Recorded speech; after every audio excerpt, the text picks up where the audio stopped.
We start our second day with Gabor Almasi from the Ludwig Boltzmann Institute for Neo-Latin Studies in Innsbruck, contro l'astrologia, riflessioni e strategie retoriche alla fine del Cinquecento. Prego, Gabor. Grazie. Anzitutto grazie per l'invito. I will speak about reactions against astrology, and the story is about the comet of 1577, but I decided to start with something later, because Matteo Cosci is a good friend of mine, and recently I invited him to Innsbruck, and he was speaking about Galimberto's essay, which is an essay by Galileo. And it was more or less loud, but Matteo Cosci proved that it was Galileo, because he went back to the archives and he found some documents, because he's a diligent scholar. So in 1604, there was the new star of Kepler, or it has different names, but there were a number of reactions to this new star. Interesting is that there was this discourse of the Lodovico della Colombe, who is an astronomer or a philosopher from Florence, and that's all what we know. I mean, he's so suspicious that I didn't even believe that he's a real author, because so little we know about him, but he's a real author. There are some letters exchanged between him and Galileo and others. So he published this book, and Galileo reacted the same year in quite a fierce attack on the astronomical part, because Della Colombe denied the newness of the star. So he insisted on an Aristotelian cosmology, and Galileo. In this paper, you can already see that he is a Copernican. So in the last 10 pages out of 70 pages, Della Colombe goes against astrology.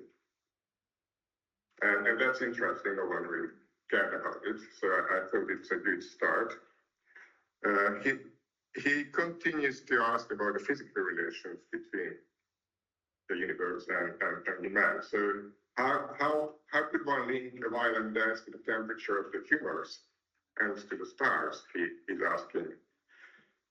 But not even natural death can be predicted. So he was trying to say that physical phenomena has their own physical causes, and he was referring to the smoke of the fire and the cause of the rainbow, that it is the sun crossing some subtle raindrops, and that's why we are seeing the rainbow.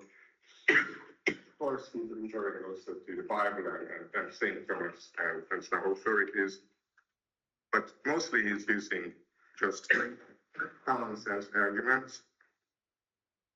So like this one, which is not a very smart argument, but conciosa che molti nascano veramente sotto ogni stesso punto e aspetto celeste nel proprio luogo, onde perché non tutti in cotali miserie traboccano, e vana dunque che al male inchinino le stelle.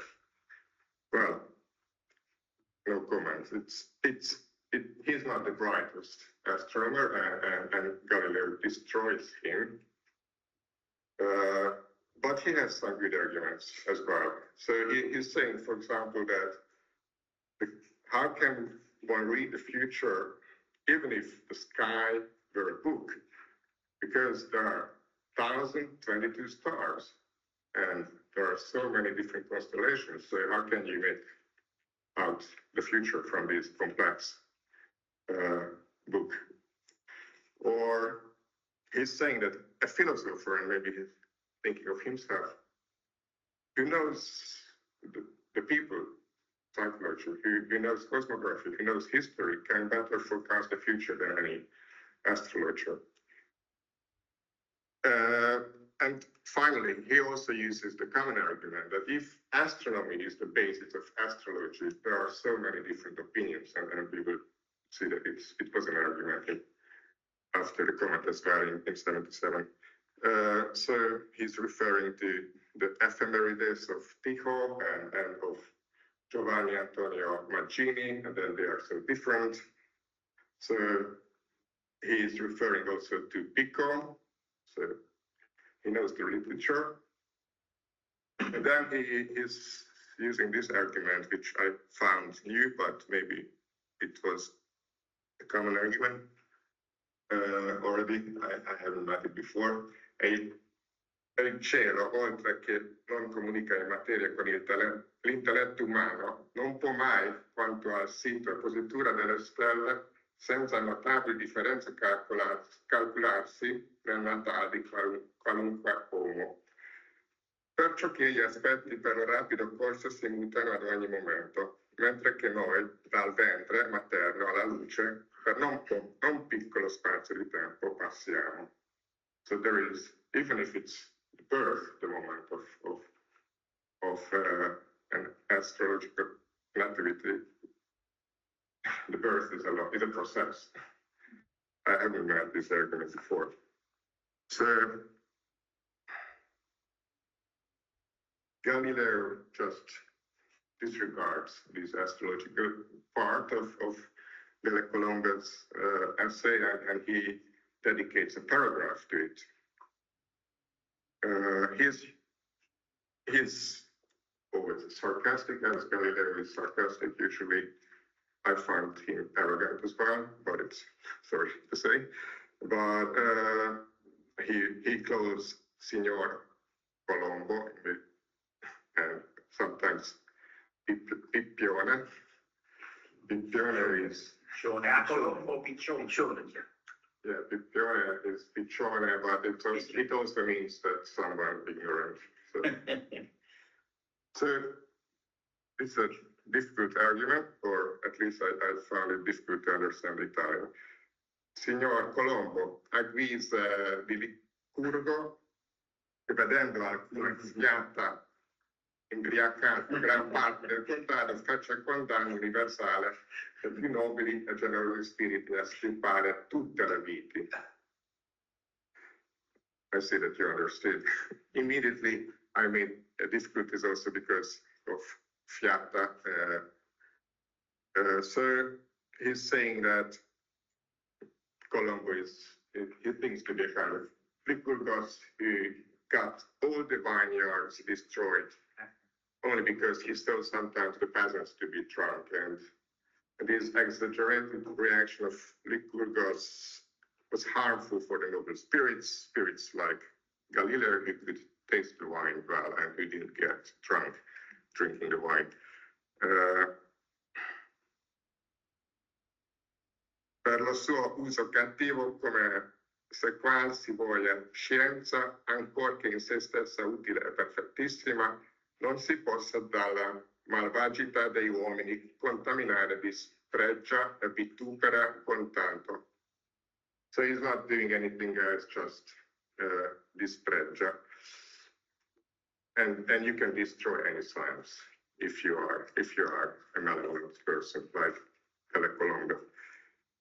So Galileo adds a few arguments, and the argument is that astrology rests entirely on astronomy, and since Della Colomba has no idea of astronomy, I just won't go into details here, and I won't waste my time on his arguments, which I didn't really find a good approach.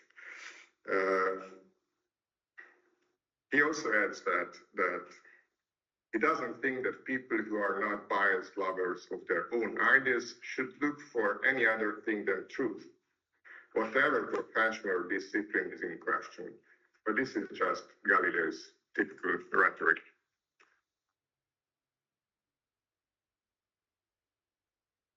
So I don't want to go into Galileo, details into Galilean astrology, because here we have an expert and so Darrel already clarified this question, I think, but he called my attention. He published maybe 2 pieces on this, and I read just a shorter one. So reading the longer one was very interesting, because actually around this time, or 2 years before, there was a Venetian Inquisition case, and one of Galileo's former copyists, who lived 18 months with Galileo, attacked Galileo or accused him of astrology, and he was saying that he was convinced of his forecasts, and then the Inquisitor reacted, but that's heretical, and then the person who accused him said, "Oh, really? I didn't know." So that was the institutional context by 1604, 1606 at the time. So let's go back to 1577. And 1572, so I published also another 2 articles on the 72 and 77 events, and especially dedicated to Tycho Brahe, who already in 77, when he published his first treatise, so that was the time when Tycho Brahe from a private astronomer came out, and already that time he used an apological language. So there is astrological forecasts in that work, but it is just general. It is apologetical, and precise forecast about the death of the Danish king is just veiled in a fabric of allegory.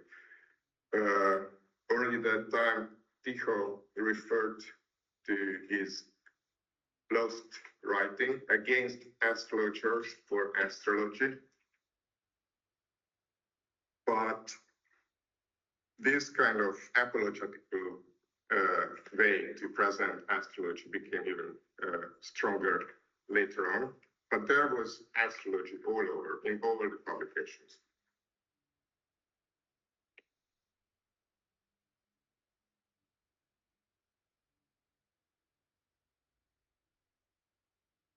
Actually, there is a difference between reactions to the supernova of 72 and the comet of 77, and the main reason that it was visible so long, and many could observe it, even just common people with their eyes. The new star was a more difficult, more professional thing. This was one of the main reasons, but the conclusions were quite different. So the conclusions were against Aristotelian cosmology. There were 111 reactions according to Doris Hammond incomplete bibliography to the comet. According to Matteo Cosci, there were 70 reactions to the new star in 1604. And as far as Matteo knows,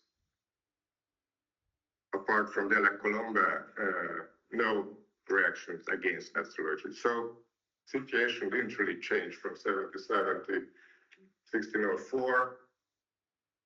All the treatises, or almost all the treatises, included some astrological analysis at the end. The exception here among these 111 publications are the publications I'm going to talk about.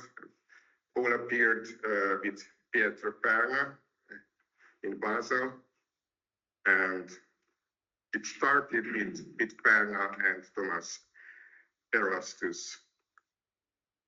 These are the main the main books I'm talking about here. I hope I don't have to present Pietro Perna, but yeah, he is the most extravagant publishers, I think, in the middle of the century. He really liked controversies. He made profit of controversies. But also, I think he just liked discussions, debates. So he jumped on this topic and he said, hey, Thomas, why don't you add something to your treatise, which I'm publishing now against alchemy, also against astrology. I know that you do things like that. And of course he did. So that's how the whole thing started with the first book, which was already a book ready, Disputatio de Auro Potabili. But then Erastus added Judicium de Indicazione Cometarum. And one book just called for the other book. So there is a complex history I write in this paper I'm presenting more or less now.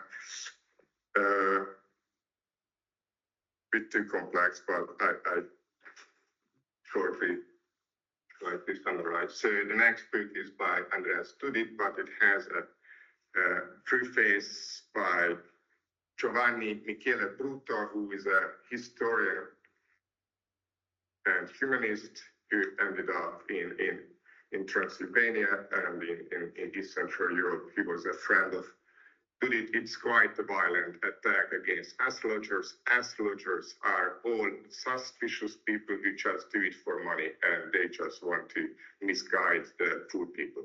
That's what he's using very strong words. And then it already contains a reaction, a new thing by Erastus, because Erastus meanwhile got some critiques in letters from friends like Johannes Grato.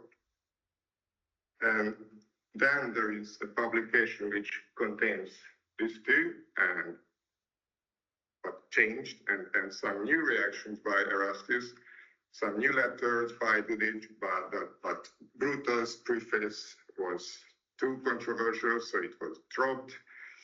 And there is also two new figures there, Marcello Spaccialuppi, who is another Italian heterodox thinker who left Italy and ended up in Eastern Europe, doctor, and Simon Grüneus the Younger, who is a doctor from Heidelberg, a connection.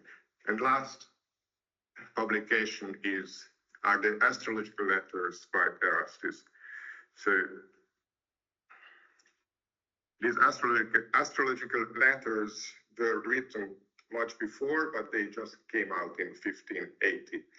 So Erastus, born in 1524, was a doctor, as I said. He studied first theology, but then he went to Bologna and Padua and studied medicine for 9 years. He spent 9 years in Italy, and he is famous for Erastianism because there is a manuscript, was not published, which was used 100 years later, which was against questioning the authority of the church to punish and excommunicate sinful Christians.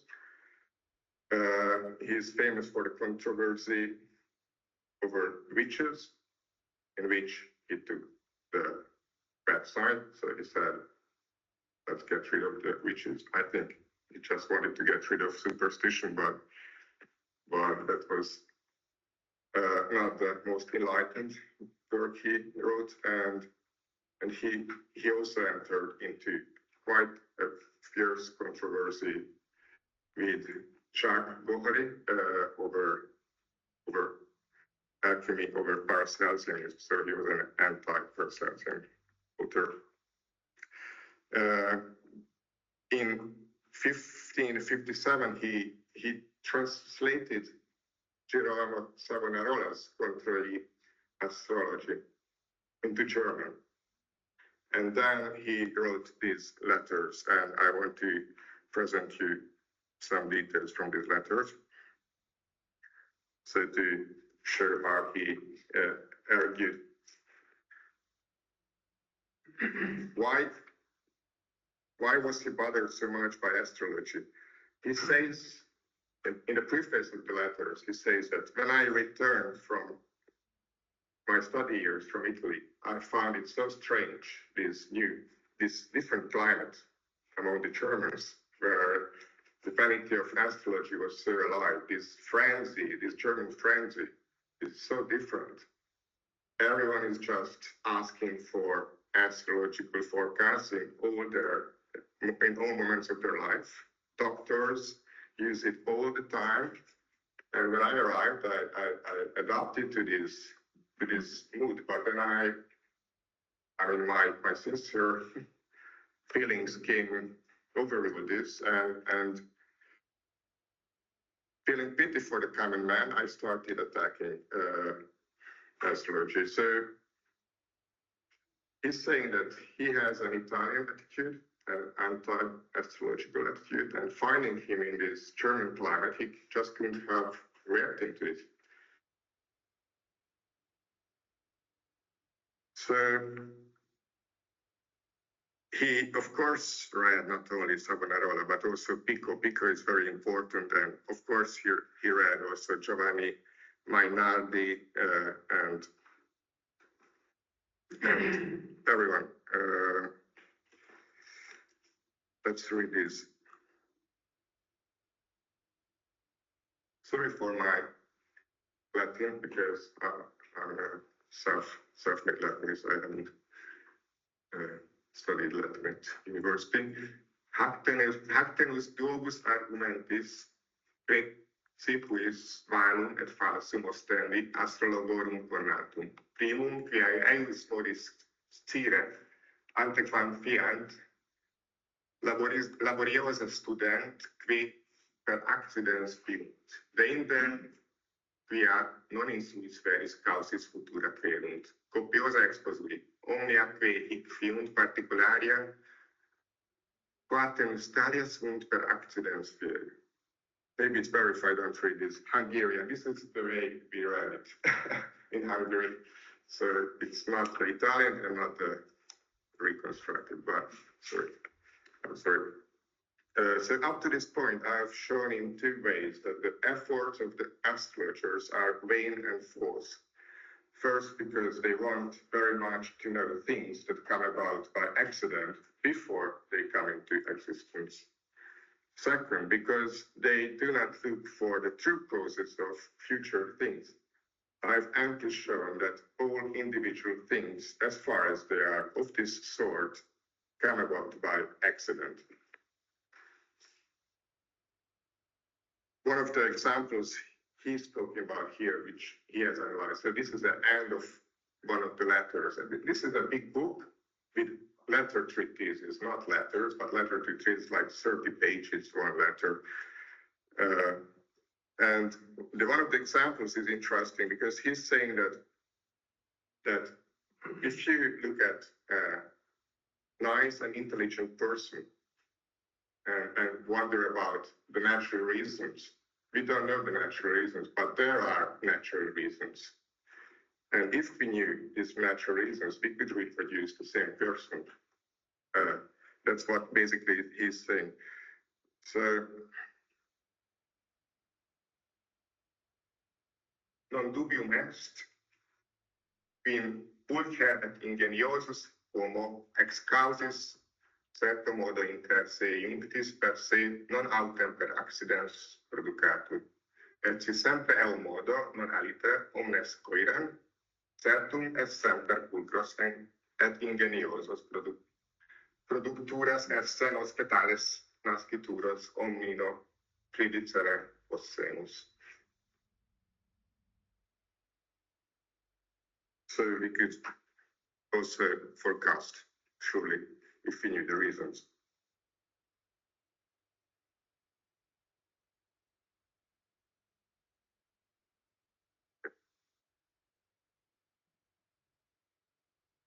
Finally, he's saying that astrologers vainly divine from the movement, place, and qualities of celestial bodies, but they neither know nor aspire to approximate causes through which particular things acquire their nature, form, function, qualities, and finally everything that makes them into what they are.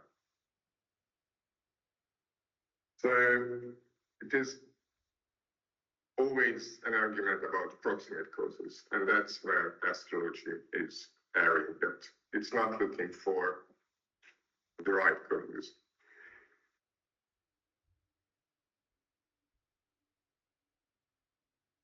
Also, in his work against cometary astrology, 1578, Erasmus extols science as an empirical practice based on observation, and against prophetic magical conjectures. If comets have any effect, these effects have to be related to their proper natural cause, which was for Erasmus drought, siccità. So because he was a good Aristotelian, and he considered comets to be the exhalation of terrestrial vapors as a consequence of dry weather. This was criticized by Johannes Crato, and Crato's main criticism was that Erasmus doesn't refer to history enough. History means for experience. So when he prepares his reaction, he also reacts to Crato in the preface of the third publication, which I showed you. And he's saying that nuperat ne scripsit vir doctus et gravis, qui videtur non recta factum quod de sole ratione agimus, de experientia quicquam diximus. Non en inconvenire putant, si ex duobus criterios rationes silicet et experientiae alterum solum attribeatur, adiucundans tum eas res, quas ambubus dignossi et examinari oportat. Of course, I'm a good Gallenist, he's saying, and of course I can make, I can bring here experience into my argument, and that's what he is trying to do, apart from defending his Aristotelian approach in the new tract which he's writing. Okay, so that's Erastus. Next one, next author is Andrea Tudit, who was born in Buda from an Italian mother and a Croatian father. So he's like a today mixed cosmopolitan. And Tudit is mostly famous because he was a diplomat and he was a bishop, and that's what made him an authoritarian, a person with authority. But the second half of his life, he also engaged into debates, one with Theodor Beza, and also in this astrological debate, also debates over medicine. So what brought Tudit to astrology? Well, I think he already got interested in Paris, where he studied, and he knew Adrien Tournet, who had anti-astrological views. Then he met personally Johann Reichling in Krakow in 1566. And when he married a woman, and that's why he had to leave his bishopric, so he became an apostolic bishop. He jumped into astrological studies. Maybe he was looking for something more solid. Maybe astrology or astronomy seemed to him non-professional terrain where he could engage into debates without religious controversies.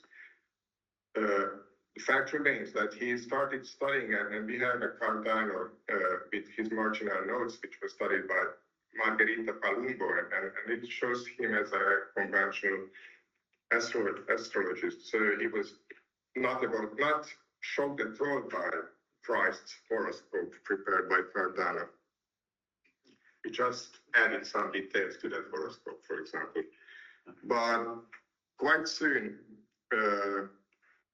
he realized that also in astrology there are so many different opinions, and nothing is solid and maybe false. So it's a letter to Johannes Crato when he already admitted in 1573 that he was a skeptic. He liked to engage into these studies, but he remained skeptical. This tract, which he dedicated in 1577-78 to Johannes Crato, it's a letter treatise, is his main scientific writing. So, main argument of Judith, and it's a very nice Latin. Judith was a Ciceronian. He copied all the works of Cicero as a young person, and he was a very elegant author and very erudite author. So not someone you could just easily destroy like Della Colombe. And he refers to all different opinions from the past. I'm sure not because he collected all of them, because he already had some other works which refer to these different opinions. And he was saying that on the nature of comets, there is so much controversy. How can you make astrology correctly? This is the same rhetorical strategy he used against Calvinist authors, saying that there is so much debate between you Calvinists.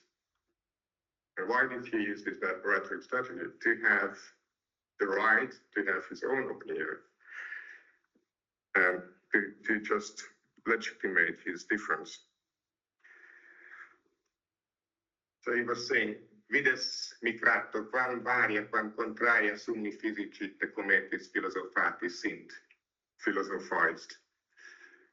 Mihi sane in tanta obscuritate et multiplici opinionum varietate, cum res ipsa ignota etiam sit, since the whole thing is still unknown to us, non videtur vero esse simile, ut certi quid quam divinari aut predici possit.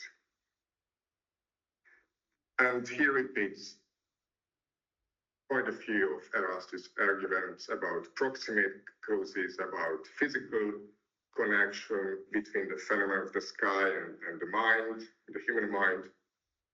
And of course, he ridicules astrologers, not so violently as Brutus, but in the same way that this is just superstition. Superstitione puerilique metu profecta est omnis hic divinatio. Non ex rei ipsius natura, non disciplina, ul vel sacra, vel profana, liquidem firmis ac veris nitatur fundamentis. So, superstitione puerili, metu profecta. These are... Gabor, you have 10 minutes. Perhaps you can summarize the quotations. Jesus. Okay? Yes. Okay. Sorry, I will calculate for the time. Good that you tell me. Sorry. I got to the middle. Okay.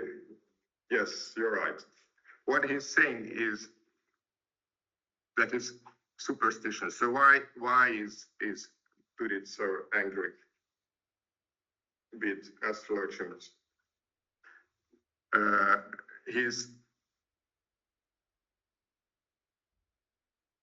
And also Squarcialupi. Squarcialupi lived together with Judith when he wrote his tract. And their main angriness, the main difference which I found is not is not mathematical or scientific. Everyone agrees that experience, historia, is the basis. So that everyone agrees that science should come from observation. So you can't really convince astrologists. Only extra scientific arguments can maybe convince them to change their mind. So these extra scientific arguments are basically arguments about religion. So the main difference between these humanist critics and the astrologers is a different vision of religion. Okay, now, I'm sorry, I miscalculated everything, but I try to summarize them, dropping all the rest. But squarciality is even more on this point, that why do we need supernatural phenomena for our religiosity? We don't need them. Natural phenomena, and we heard it yesterday. Natural phenomena are absolutely sufficient. Just look at the flower from close, and you will see how miraculous it is. We don't need prodigies. We don't even need miraculous events to fortify our belief. Miracles were needed once, maybe. And that's the whole argument. That's the whole difference. So the whole difference goes on to, do we need supernatural events, or we can be satisfied with religiosity which is internal, which is absolutely separate from science, from politics, which is our own business, which is about how to be pious, how to follow Christ, how to do good actions. Why do we need all this superstition? Because they interpret it as superstition, which just distracts us from the good way of life. The good way of life as Christ showed us. So in my interpretation, they are profoundly Erasmians. And the way they see religion could be called sometimes enlightened. The question is, how true are the accusations of Epicureanism? Because that's what people started saying as a reaction, that you are Epicureans. And Epicurean was, of course, just a synonym for atheist at the time, but it could also mean something more profound. It means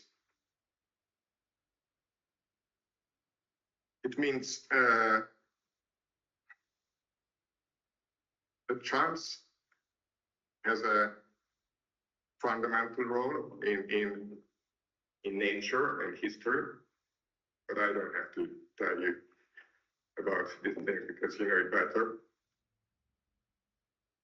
And I think if you take these accusations of Epicureanism seriously, they can be partly right. They were not Lucretians, these authors. I never thought that it was Lucretian, although he read Lucretius. We know it. He also left some marginal notes. It's not that. But they wanted to reduce science to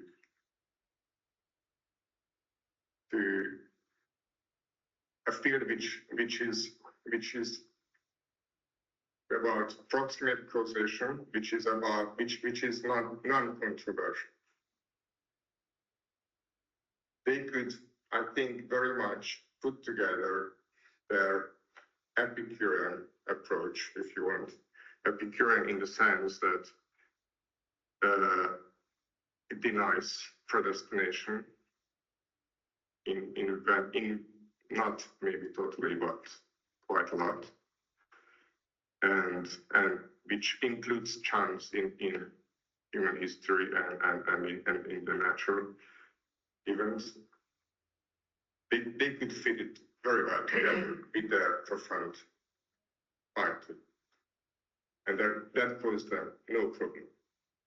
The problem was with the others, and Judith was saying, you are Epicurean, you are irreligious, you are atheist, not me, because you need all these external things to strengthen your faith, which may be not strong enough. So I think the whole discussion, without an understanding of miracles and supernatural phenomena, hangs in the air. And in fact, the next debate Judith wanted to engage with was about miracles, and he had a correspondence with Fausto Sozzini about miracles. And Fausto Sozzini, I finish. Fausto Sozzini was saying that, yes, I accept that miracles had a historical role in the Old Testament. They had a historical role in the New Testament, and they had some role also in divulgating the Christian faith. But we don't need miracles anymore. That's what Fausto Sozzini says. And this is what enlightened philosophers would say a bit later. But Judith is saying, but I mean, he's not saying that, but he's saying, what should I tell a person who was not there?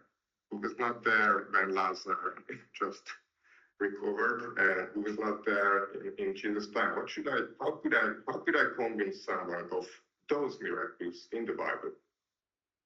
So, well, he was always posing questions, and we don't know just the answers, but the questions are suggesting, how can I be sure about miracles at all, and why do I need them?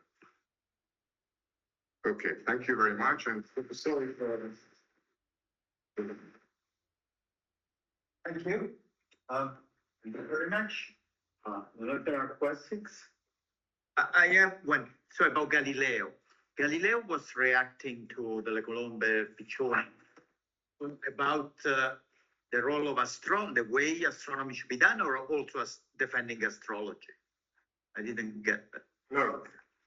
Galileo was practicing astrology. Yeah. And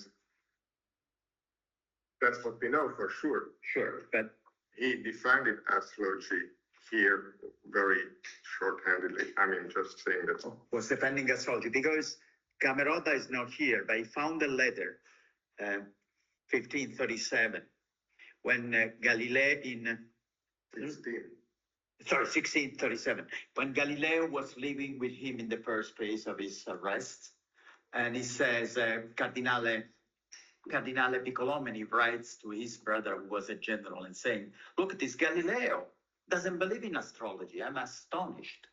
There is a beautiful letter that is in obscure. We try to tell Michele Camerota to come here and say this because he's publishing in an obscure Polish publication. But there is this beautiful letter by a trustworthy person that was, surprised, very surprised that Galileo was making fun of astrology very late. So 1637. So this is compatible with him being still believing in astrology now. That was. I think, but Darrel just left the room. We wrote this article. Yeah. So he should respond. Okay. My idea that everything is compatible, and we know so little of actual belief. Yeah. We know the practice. We know that he. So he could have been skeptical already then. Yes, but his skepticism could also change and become stronger by time. Yeah, certainly he was making money with all. Se volete, sì, adesso volentieri in italiano. Yeah. Prego. Sì. Effettivamente è una figura abbastanza curiosa, interessantissima, perché Qui, tra l'altro, a Breslavia, leggere con Henry Saville all'ufficio di Francis Bacon il segreto dell'atleta tedesco, commentando quando ci sono dei casi in Italia, dicendo che questa fisica purtroppo sembra di sentire un fultrofolo, non funziona.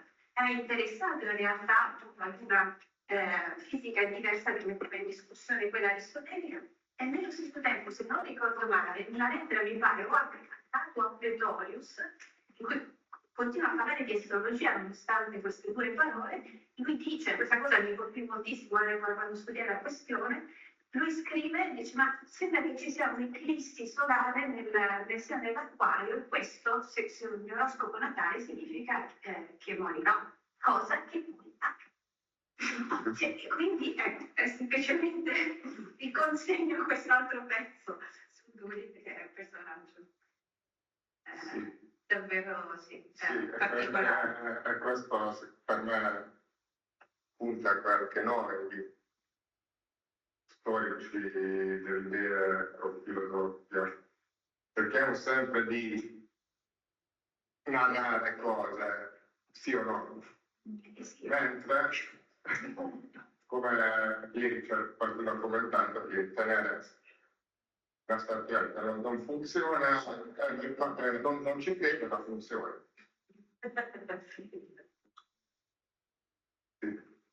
Mi chiedevo dove sei andato a parare qua, perché in un certo senso mi ricorda un po' anche l'approccio di dire riformiamo l'astrologia purgandola di queste superstizioni, di questi aspetti soprannaturali che non sono necessari. Ovviamente prima ho parlato più di uno, però si può avere un'astrologia volendo forse anche divinatrice, non lo so, ma purificata del soprannaturale. Non è forse quello che sta succedendo qui? No, qui non sta succedendo quello, ma secondo me quello che sta succedendo è che certe persone, a Giordano Bruno, tirano questa conclusione.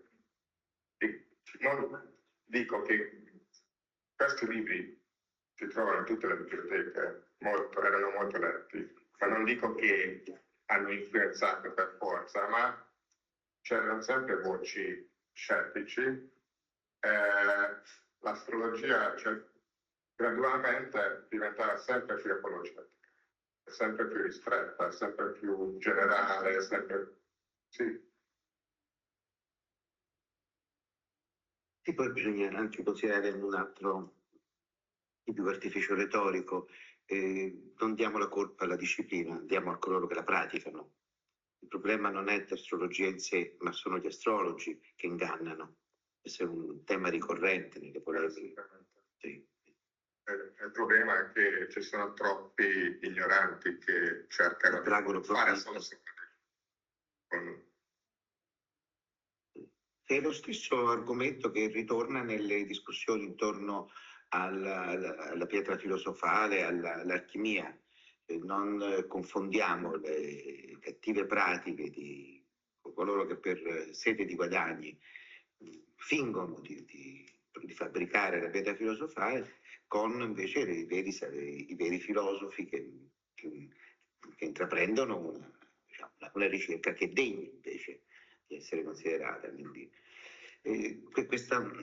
questo doppio registro, quello della condanna degli abusi e nello stesso tempo del modo giustificazione della disciplina, riporre spessissimo anche appunto in vari ambiti.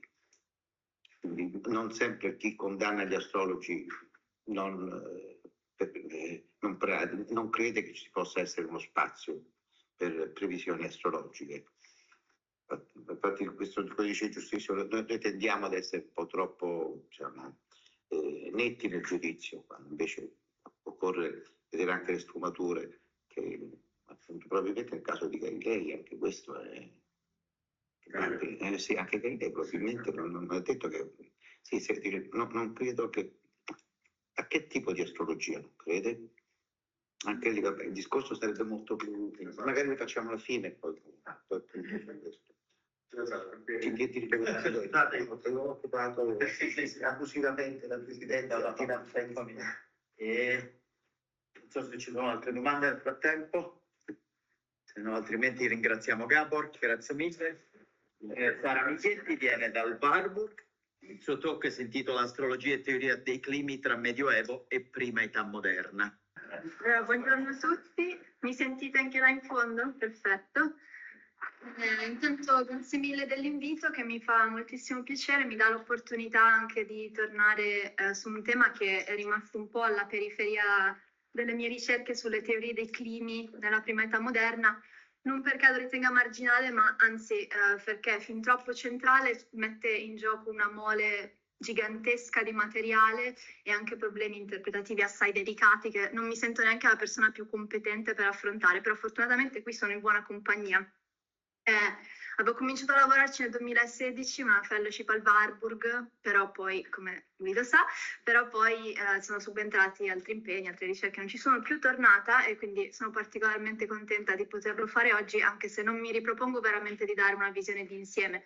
Vorrei giusto impostare un ragionamento su quello che può essere intanto l'interesse di un lavoro di questo tipo e poi proporre una serie di osservazioni un po' più puntuali su 4 autori che a cavallo tra Medioevo e Rinascimento affrontarono il rapporto tra astrologia e teoria dei climi appunto in una specie di ideale dialogo diacronico. E abbiamo Alberto Magno e Roger Bacon da un lato e Giovanni Pico della Mirandola e Jean Baudin dall'altro. E vi dico subito che appunto rimarremo ben lontani dall'avere una visione completa, per me è veramente l'inizio di una ricerca, però spero che questo sia un buon punto di partenza. Quindi prima di tutto una precisazione. Che cosa dobbiamo intendere per teoria dei climi? L'espressione, come ci ricorda Doreen Rouillet nel testo che avete come passo primo nel vostro handout, è tardiva e ambivalente. Le prime occorrenze si trovano a fine Settecento in risposta a Montesquieu, poi è soltanto nel Novecento che l'uso comincia ad affermarsi in ambito storiografico per designare 3 oggetti piuttosto diversi. In primo luogo abbiamo la teoria delle 5 zone che si fa normalmente risalire a Parmenide e che consiste nel dividere il globo terrestre in una zona torrida intorno all'equatore, 2 zone temperate tra i tropici e i poli e 2 zone glaciali intorno ai poli. Poi abbiamo il modello tecnico-cosmografico dei climata. Questa è la prassi ellenistica, poi ripresa anche da Tolomeo nella geografia, di suddividere l'ecumene in fasce latitudinali, dette appunto climata, da cui poi la parola moderna clima, corrispondenti a intervalli di 30 minuti nella durata delle ore di giorno, diciamo le ore di luce, nel giorno più lungo dell'anno, quindi il solstizio estivo. E questo è un senso appunto puramente tecnico. E poi si parla di teoria dei climi anche per la cosiddetta teoria della causalità mesologica, cioè la teoria secondo cui il clima e altri fattori ambientali esercitano un influsso causale importante sulla costituzione dell'essere umano. Ora, come nota Rouillet, questi 3 sensi diversi si alternano e combinano poi in modi diversi nelle fonti e vedremo anche oggi che in effetti è proprio così, però oggi vorrei che tenessimo presente soprattutto il terzo senso, quindi teoria dei climi come causalità mesologica, non solo perché è il più diffuso in storiografia, ma anche perché è principalmente quello di cui mi sono occupata e di cui andremo anche a discutere oggi. Per praticità suggerisco di tenere in mente questa definizione proposta da Franck Lestranghien in un classico studio sull'argomento, cioè che per teoria dei climi si intende l'idea che il luogo, ossia la collocazione geografica, determina le qualità fisiche, psicologiche, morali e politiche dei vari popoli. E Lestranghien, sempre in questo testo, ci ricorda anche che la teoria dei climi, presa in questo senso specifico, nasce in epoca antica, viene trasmessa al Medioevo e conosce poi un importante revival nel Cinquecento con autori come Jean Baudin che la trasformano in una griglia coerente e globale di interpretazione dell'universo. Ora, quella che Lestranghien offre qui è in un certo senso la vulgata storiografica che troviamo poi ripetuta in buona parte degli studi. Si dice che la teoria dei climi nasce appunto nel V secolo in Grecia in ambito medico, specificamente ippocratico. Il trattato Arie, Acque e Luoghi ne sarebbe il primo documento di una certa importanza e sistematicità. Poi la si trova anche in filosofia e in storiografia con autori come Erodoto, Platone, Aristotele. A Roma l'uso si estende anche ad altri settori, per esempio all'urbanistica con Vitruvio, alla teoria militare con Vegezio. Ed è sempre a Roma, in epoca imperiale, che per la prima volta la troviamo anche cioè l'impero romano, diciamo, che la troviamo declinata in senso astrologico con Tolomeo, particolarmente non tanto nella geografia ma nel secondo libro del quadripartito, dove Tolomeo sviluppa una forma di astrologia geografica o orografia astrologica, sulla quale torneremo più tardi. La Vulgata ci dice sempre che questa ricca tradizione greco-romana sopravvive nel Medioevo, sia in ambito arabo ed ebraico che in ambito latino, ma sarebbe poi solo col Rinascimento che si inaugurerebbe una vera e propria epoca d'oro per la teoria dei climi. 2 secoli, diciamo tra metà 500 e metà 700, appunto con Montesquieu, in cui ne viene fatto un uso senza precedenti, non solo a livello teorico, ma anche a livello pratico, per esempio nel contesto di attività missionarie o coloniali, anche 2 secoli nei quali appunto assistiamo, tornando all'argomento del giorno, al progressivo divorzio tra teoria dei climi e astrologia, in forme che a detta di tutti però richiedono ancora approfondimento. E ci sono poi opinioni contrastanti su cosa avvenga in seguito, addirittura in un libro di recente pubblicazione, proprio pubblicato nella scorsa primavera, lo storico della geografia David Livingstone ha suggerito che lo spettro del determinismo geografico è ancora con noi, seppure in forme oblique, come parte integrante dell'attuale conversazione sull'impatto socioculturale dei cambiamenti climatici.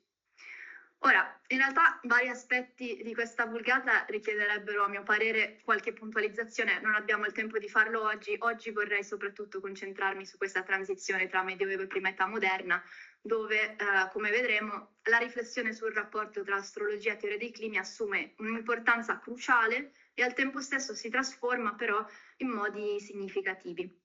Il tema appunto è complesso, non cercheremo di fare uno studio completo, però giusto per un panorama generale, a mio avviso ci sono almeno questi 5 grandi temi che bisognerebbe prendere in considerazione per impostare il discorso. Da un lato la costituzione di una teoria dei climi come astrologia naturale mediata nella scolastica medievale, poi la riconfigurazione di questa teoria nel Rinascimento, particolarmente vedremo oggi con autori come Pico e Baudin, il revival della coreografia astrologica del Tetrabiblos come parte di un più generale ritorno a Tolomeo tra 500 ma anche poi nel 600, il rinnovamento della tradizione astrometeorologica medievale durante la prima età moderna, anche e soprattutto tra autori legati alle accademie scientifiche, per esempio la Royal Society, e infine il problema di cosa succede nel Settecento, perché da un lato abbiamo un declino generalizzato dell'astrologia anche colta, ma dall'altro abbiamo anche un acceso interesse ancora di medici e filosofi naturali per questo rapporto tra cieli, clima e terra, all'interno di un quadro discorsivo che quindi non fa più parte dell'episteme astrologica, ma non corrisponde ancora a quello della climatologia moderna, che si fa tradizionalmente nascere a metà Ottocento, quindi veramente un periodo di transizione interessante. Allora, appunto, evidente, oggi non andremo a parlare di tutti questi problemi, peraltro su alcune idee veramente ancora preliminari, però possiamo ovviamente tornarci in fase di discussione se vi interessa. Invece mi concentrerò soprattutto sui primi 2 punti e partiamo in particolare col punto 1 con 2 autori che sono universalmente riconosciuti come capisaldi della teoria dei climi medievale, cioè Alberto Magno e Roger Bacon. La loro importanza non consiste solo nel fatto di essere tra i primi autori post-classici a discutere in modo sistematico appunto di quella che oggi chiameremo la causalità mesologica, sta anche e soprattutto, a mio avviso, nel fatto di aver elevato questo argomento al rango di un vero e proprio, possiamo dire, settore disciplinare, nel senso Alberto gli dà un nome, lo chiama Scientia Locorum, è la prima volta che questo studio del rapporto tra luoghi e esseri umani viene battezzato in qualche modo. Vi dedica un intero trattato, il De Natura Loci, anche detto De Natura Locorum, inserisce questo trattato all'interno del suo corpus di commenti aristotelici, cosa estremamente significativa e che sottolinea tra l'altro il fatto che la Scientia Locorum albertiana, come poi la Cognitio Locorum di Roger Bacon, un termine analogo in Bacon, vanno visti come parte integrante di quella filosofia naturale aristotelica astrologizzante, per usare le parole di Darrel, che si andava costituendo nelle università europee di metà 200. Ora, vi ho messo in handout tutta una serie di passi che non leggeremo in dettaglio, ma che sono utili a capire come entrambi gli autori, Alberto e Bacon, concepiscano il rapporto tra astri, luoghi e cose generate in quei luoghi, inclusi gli esseri umani, come una sorta di triangolazione, diciamo. In primo luogo abbiamo gli astri, che emanano virtù diverse, principalmente luce e calore in questi testi, ma potenzialmente anche altre virtù occulte. Ogni punto sulla Terra, a seconda delle sue coordinate geografiche, latitudine e longitudine, riceve queste virtù in maniera diversa, quindi a seconda della sua posizione rispetto alla volta celeste, e quindi i luoghi diversi sulla Terra hanno diverse proprietà, diverse virtutes, e a sua volta ciascun luogo comunica queste virtutes a tutto ciò che viene generato in esso, ed è così in un certo senso indirettamente responsabile della natura di tutto ciò che nasce sulla Terra, compresi appunto di nuovo gli esseri umani, come dice Bacon al punto 4, non solo nelle loro qualità naturali, ma nei loro costumi, nelle scienze, nelle arti, nelle lingue e in tutte le altre cose. Quindi c'è proprio una caratterologia dei popoli di natura astrologica, però mediata in modo importante da questi luoghi. Abbiamo infatti proprio un'astrologia naturale mediata, direi, nel senso che i corpi celesti ovviamente sono in ultima analisi la fonte di ogni causalità, sono le cause remote, strumenti ovviamente della causa prima e ultima che è Dio, ma, ed è veramente importante a questo punto, questa causalità non si esercita direttamente sugli enti sublunari, li raggiunge sempre attraverso la mediazione dei loci. In alcuni passi Alberto puntualizza, ed è per questo che ho messo un punto di domanda qui, cause prossime, intermedie, punto di domanda. Alberto puntualizza che i luoghi non sono da vedersi come cause in sé, non sono portatori di una causalità propria, sono mediatori di causalità astrale, però in altre opere, per esempio nello Speculum Astronomie, di discussa attribuzione, ma comunque di ispirazione albertiana quantomeno, leggiamo che i luoghi sono delle specie di stelle secunde, il che porterebbe a interpretare i luoghi albertiani come cause secondarie o prossime, perlomeno questa è l'interpretazione di Paola Zambelli. Il punto che a me preme è che è proprio così che questo sistema di astrologia naturale immediata verrà interpretato in epoche successive, cioè astri come cause remote, loci come cause prossime, locata come effetti ultimi di questa causalità combinata. La natura mediata di questo sistema è davvero importante, dicevo, perché intanto spiega come un'identica causa celeste possa avere poi effetti diversi sulla Terra. Già Tolomeo nel quadripartito aveva spiegato che gli effetti terrestri dipendono da due cose, da un lato la virtù ricevuta, dall'altro però anche la disposizione del ricevente.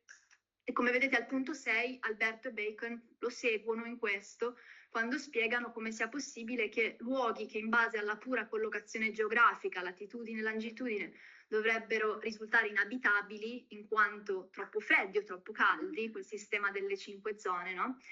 Si rivelano poi invece perfettamente abitabili a livello empirico grazie a disposizioni accidentali, come le chiamano loro, disposizioni accidentali del luogo. Queste disposizioni accidentali sono cose come la presenza di montagne, la natura del terreno, eccetera, e fanno sì che le virtù celesti siano poi ricevute in modi diversi a seconda delle specifiche proprietà topografiche del locus. Da tutto ciò, Alberto e Bacon traggono un'importante conseguenza metodologica. Sentivamo prima ratio e experienza, e anche per loro una piena scienziale quorum richiede la combinazione di entrambe, nel senso che per capire in che modo le virtù celesti colpiscano e condizionino chi nasce e vive in una certa località, bisogna sì conoscere le coordinate geografiche di quel luogo, quindi l'approccio della cosmografia matematica, ma bisogna anche studiare in modo empirico la topografia del locus mediatore. Un'ultima cosa da sottolineare, perché poi sarà al centro del dibattito nei secoli successivi, è il fatto che in queste pagine dedicate alla natura e abitabilità dei luoghi, Alberto e Bacon danno sì un'importanza centrale al Sole, del resto l'impatto determinante dell'irradiazione solare sul clima è cosa abbastanza intuitiva, ma in realtà parlano sempre di astri al plurale, accettando il ragionamento di Alchindi, di cui vi do un riassunto di Charles Burnett al punto 10, secondo cui l'unico fenomeno naturale che si possa spiegare interamente con l'irradiazione solare è l'alternanza delle stagioni.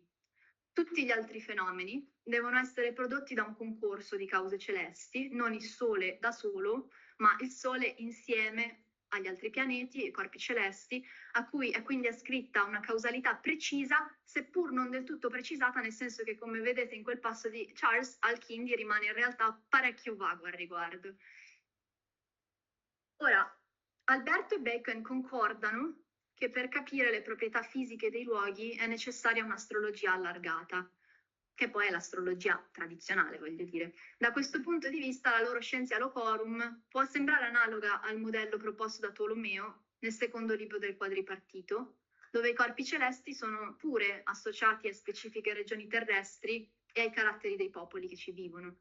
La coreografia astrologica di Tolomeo fa parte di una più ampia tradizione ellenistica, riscontrabile anche in altri autori in modo frammentario, ma il quadripartito ne offre di gran lunga la formulazione più completa e sistematica.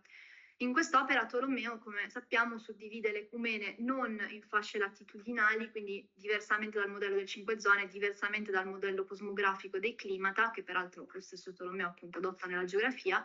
No, invece nel quadripartito abbiamo l'ecumene divisa in 4 quadranti di dimensioni in realtà ineguali. Abbiamo un quadrante nord-occidentale, un sud-occidentale, nord-orientale e sud-orientale, ciascuno posto sotto la signoria di 2 pianeti e una triplicità, cioè una triade di 3 segni dello zodiaco. Per esempio il quadrante nord-occidentale, che corrisponde all'Europa, è posto sotto il segno di Giove e di Marte, insieme alla triplicità di fuoco, Ariete, Leone e Sagittario. E i popoli che vivono in ciascun quadrante hanno specifiche caratteristiche legate alla virtù di questi corpi celesti che li dominano. Per esempio, i popoli del quadrante nord-occidentale, quindi quello europeo, sono in generale, cito, indipendenti, amanti della libertà, delle armi e delle guerre, industriosi, atti al comando, schietti e magnanimi. Però all'interno di uno stesso quadrante, popoli diversi avranno poi caratteristiche lievemente diverse a seconda della loro precisa collocazione geografica, quindi un maggior livello di dettaglio. Per esempio, gli abitanti della Britannia, della Gallia transalpina e della Germania stanno sotto il segno dell'Ariete e quindi sono più rozzi e feroci, mentre quelli dell'Italia, che stanno sotto il segno del Leone, sono più socievoli e capaci di governo. L'intera ecumene è suddivisa così in 72 regioni diverse, ciascuna associata a un preciso carattere nazionale di origine astrale. E questa astroetnologia ebbe poi tutta una tradizione medievale, naturalmente un revival anche 5-600esco che in realtà aspetta ancora di essere studiato a fondo. Quello che mi pare importante sottolineare è che seppure l'astrologia geografica di Tolomeo possa sembrare simile per certi versi alla scientia locorum di Alberto e di Bacon, che del resto l'avevano ovviamente presente, essa fu poi percepita nei secoli successivi come un modello a sé stante e altamente problematico, e in quanto tale fu rigettata da autori che invece si rifacevano positivamente alla scientia locorum medievale. Il primo di questi autori è certamente Pico, le cui disputazioni sono già state menzionate più volte, non ritorno sugli enormi problemi legati a questo testo, in generale con varie sfumature, c'è un consenso che quello che succede nelle disputazioni non è un rifiuto totale dell'astrologia, ma una specie di tentativo di riforma. Ci tengo giusto a far notare che nell'abbondante storiografia su quest'opera non è stata data molta attenzione alle implicazioni della discussione pichiana sull'astrologia per la teoria dei climi. E questo nonostante il fatto che in realtà lo stesso Pico discuta di teoria dei climi ampiamente, soprattutto nel terzo libro. In realtà uno dei pochi che ha colto queste implicazioni è Steven van den Broeke, che nel suo ottimo libro sulla ricezione di Pico nel primo Cinquecento scrive: da ultimo Pico si impegnò anche a riscrivere la coreografia astrologica, cioè la connessione tra corpi celesti e le caratteristiche delle regioni della terra e dei popoli che vi abitano. Pico prese a mo' di fondamento la teoria delle 5 zone e concluse che le nazioni delle latitudini intermedie erano generalmente più umane, più prudenti, più sagge, più adatte al governo. Ora, questa è un'osservazione assolutamente corretta, però a mio avviso c'è molto altro da dire, nel senso che la riscrittura pichiana della teoria dei climi va in realtà ben più a fondo e va a toccare il problema cruciale di cui abbiamo appena sentito parlare da Gabor e che è già sotteso alla scientia locorum di Alberto e Bacon, cioè il rapporto tra cause remote e cause prossime. Allora, ai punti 11 e 12 del vostro handout vi ho riportato quasi per intero i 2 passi fondamentali del terzo libro delle Disputationes, dove Pico tratta di questi problemi, e non temete, ancora una volta non li leggeremo per intero, però di nuovo può essere utile averli di fronte mentre parliamo di queste cose. In questi passi Pico sferra una critica frontale all'astrologia geografica di ispirazione tolemaica, che associa certi popoli a certi corpi celesti e ne spiega i caratteri nazionali su quella base. Ma, e questo è molto importante, Pico non nega né che i caratteri nazionali esistano, né che siano dovuti a influssi astrali. Quello che propone in questi capitoli è, mi pare, un ripensamento della scientia locorum che passa per 2 punti fondamentali. Prima di tutto, la riduzione delle influenze celesti sui luoghi terrestri, quindi anche sugli abitanti di questi luoghi, ai soli luminari, il Sole e la Luna. Pico discute quest'idea a mo' di ipotesi prima nel passo 11, dal 10° capitolo del terzo libro, poi con più sicurezza all'inizio del passo 12, dal 13° capitolo, dove dice non è necessario che ammettiamo oltre al Sole altre costellazioni, altri segni, altri pianeti a cui soggiacciano quei luoghi. Ora, il motivo di questa riduzione, come noto, ha a che fare col fatto che l'astrologia riformata di Pico si concentra su parametri fisici quantificabili come dimensioni del corpo celeste e prossimità alla Terra, e in base a questi parametri Pico conclude che Sole e Luna sono gli unici corpi celesti a esercitare un influsso sensibile e dimostrabile sulla superficie terrestre, e come dice alla fine del passo 12, è possibile anche speculare che esistano altri influssi celesti, ma non è affatto necessario, quindi una specie di rasoio di Occam. Su questo Pico si trova in disaccordo con Albert e con Bacon, oltre che con Alchindi. Ricorderete, abbiamo appena visto che per loro era necessario invece adottare l'astrologia allargata perché gli influssi dei luminari non bastavano da soli a spiegare l'intera varietà degli effetti terrestri. Però Pico ha una, diciamo, soluzione alternativa che passa per un ripensamento del rapporto tra cause remote e cause prossime. All'inizio del passo 12 vedete che Pico spiega che il cielo è una causa universale, in cui non va cercata la differenza degli effetti, né soprattutto quella principale e sostanziale. Procede poi a dimostrare, per lo più per via di esempi, che la varietà delle cose sublunari, caratteri nazionali inclusi, si può spiegare in modo più efficace facendo riferimento al concorso di cause prossime, quali, cito, la disposizione sublunare della terra, dell'acqua e dell'aria, che si può intendere anche come inclusiva delle proprietà topografiche dei luoghi. Per quanto riguarda gli esseri umani, tra l'altro, la varietà degli effetti è ulteriormente complicata dall'intervento di altre concause, per esempio, di nuovo cito, l'educazione, il vitto e naturalmente il libero arbitrio. Quindi la teoria dei climi di Pico intrattiene un rapporto complesso con la scientia locorum della scolastica medievale. Da un lato, Pico ne rifiuta l'astrologia allargata, abbiamo visto, rigetta in particolare la variante tolemaica della coreografia astrologica, ma dall'altro ne approfondisce alcune premesse di fondo, particolarmente la fondamentale azione mediatrice del luogo. Far leva su quest'idea per dire che appunto il luogo concorre attraverso le sue disposizioni accidentali a generare effetti diversi in presenza di identiche cause celesti. Quindi mi sembra che ancora una volta l'importanza di Pico non stia nel dissociare astrologia e teoria dei climi, ma nel proporre un modo diverso di concepire questo rapporto che rimane importante alla luce di un'astrologia ristretta e di un potenziamento del concetto di cause prossime o secondarie. E mi sembra che onestamente si tratti di una soluzione di un certo interesse a questa data, sebbene in realtà sia stata ignorata dalla critica dei giorni nostri. Ho fatto un veloce riscontro: Pico non viene citato in nessuno dei principali studi sulla storia delle teorie dei climi e non viene mai considerato come un autore importante in questa tradizione. Quindi nel tempo che mi resta vorrei provare a riscattare ulteriormente Pico da questo ingiusto oblio, mostrare come il terzo libro della disputazione sia anzi probabilmente stato una fonte importante per quello che a detta di tutti è il più grande teorico dei climi del Cinquecento, cioè il giurista francese Jean Bodin. In un importante studio del 1953, Marion Tooley aveva già attirato l'attenzione sulle fonti medievali della teoria dei climi di Bodin, in particolare mettendo in luce il ruolo di Alberto Magno, che sarebbe importante sia nella Methodus del 66, nella République del 76 e poi nell'Universe Naturae Theatrum del 96.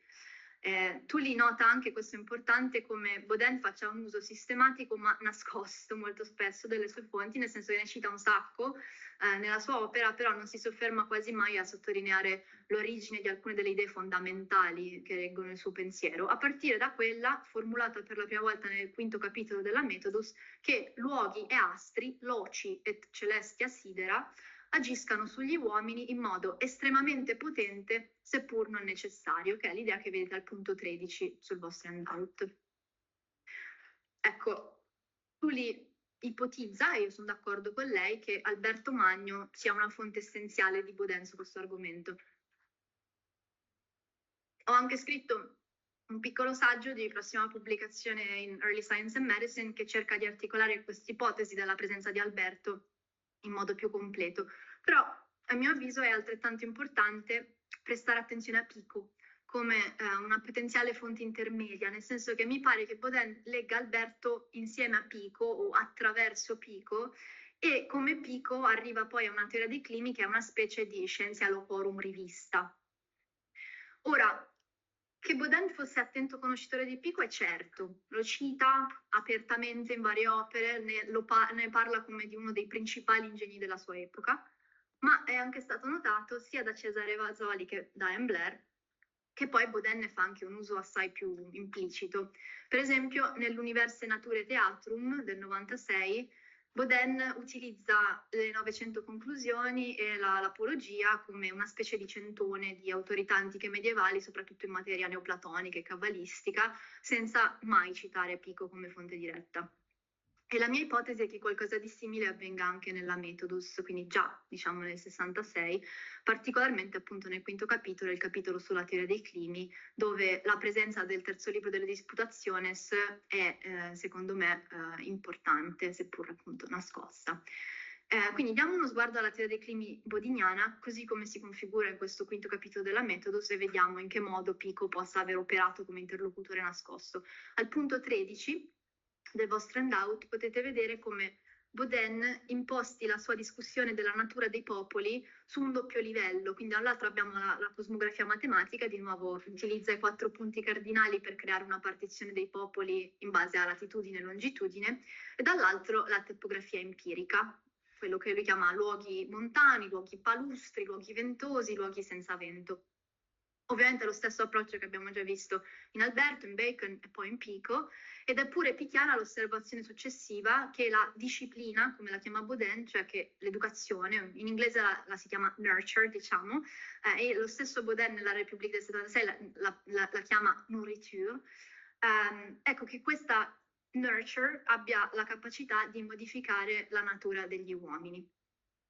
Altrettanto picchiano mi sembra è il passo successivo che Baudin fa, cioè, cito di nuovo, confutare gli errori di Tolomeo e degli antichi, i quali ritengono necessario ricondurre il carattere dei popoli alle regioni dello zodiaco, che essi fanno corrispondere a quelle terrestri.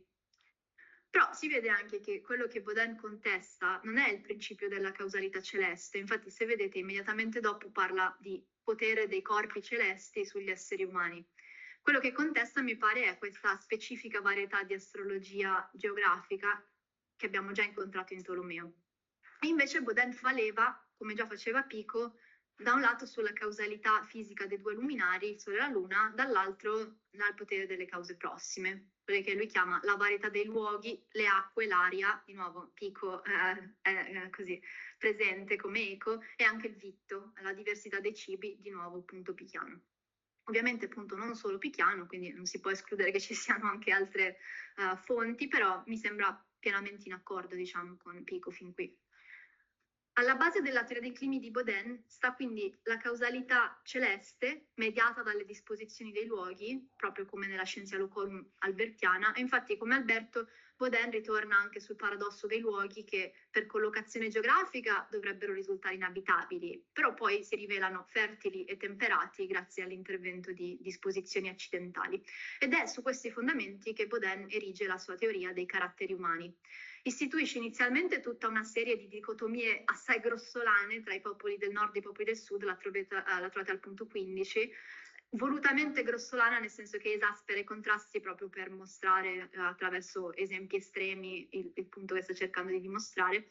E poi parla anche, al passo successivo, degli effetti che chiama evidenti e meravigliosi delle proprietà di Oriente e Occidente, un fenomeno che lui stesso ammette non sa come spiegare, perché la longitudine, a differenza della latitudine, è un parametro relativo e arbitrario, Però questo mi pare un punto interessante perché rivela come sia aperto comunque a livello ipotetico alla presenza di cause occulte che ancora non ci sappiamo spiegare. E anche questo, tra l'altro, di est e ovest è un tema pichiano, presente nelle disputazioni, se lo trovate al principio del passo 12, verrà poi ripreso da molti autori, compreso Cardano nel De Subtilitate, però Pico stesso notava che la virtù del Sole era più efficace nella parte orientale del mondo che nella parte occidentale. Ora, abbiamo visto che Baudin avviava la sua discussione della natura dei popoli sotto il segno di un deciso rigetto dell'astrologia geografica di Tolomeo, però se poi procediamo nella lettura del quinto capitolo arriviamo a un passo che ha gettato i critici abbastanza in confusione, è il passo 17 sul vostro handout, dove Baudin dice: e allora immaginiamo, fingamus igitur, di distribuire questi tre popoli, quindi popoli del nord, popoli della zona intermedia, popoli del sud, nell'ordine anzidetto. Ciascuno di essi, in via puramente teorica, sarà soggetto all'influsso di un certo pianeta. Assegniamo Saturno ai meridionali, Giove ai successivi, Marte ai settentrionali. Poi, rifacendo da capo il giro, assegniamo Venere ai meridionali, il Sole come sorgente della luce sarà comune a tutti quanti, Mercurio ai successivi, la Luna ai settentrionali. In base a questa ripartizione dei tre popoli capiremo più chiaramente l'influsso, il certo influsso dell'intera natura. Ora, per capire cosa Baudin stia cercando veramente di fare qui, mi pare che sia cruciale intanto prestare attenzione a quelle paroline iniziali, no? Fingamus igitur.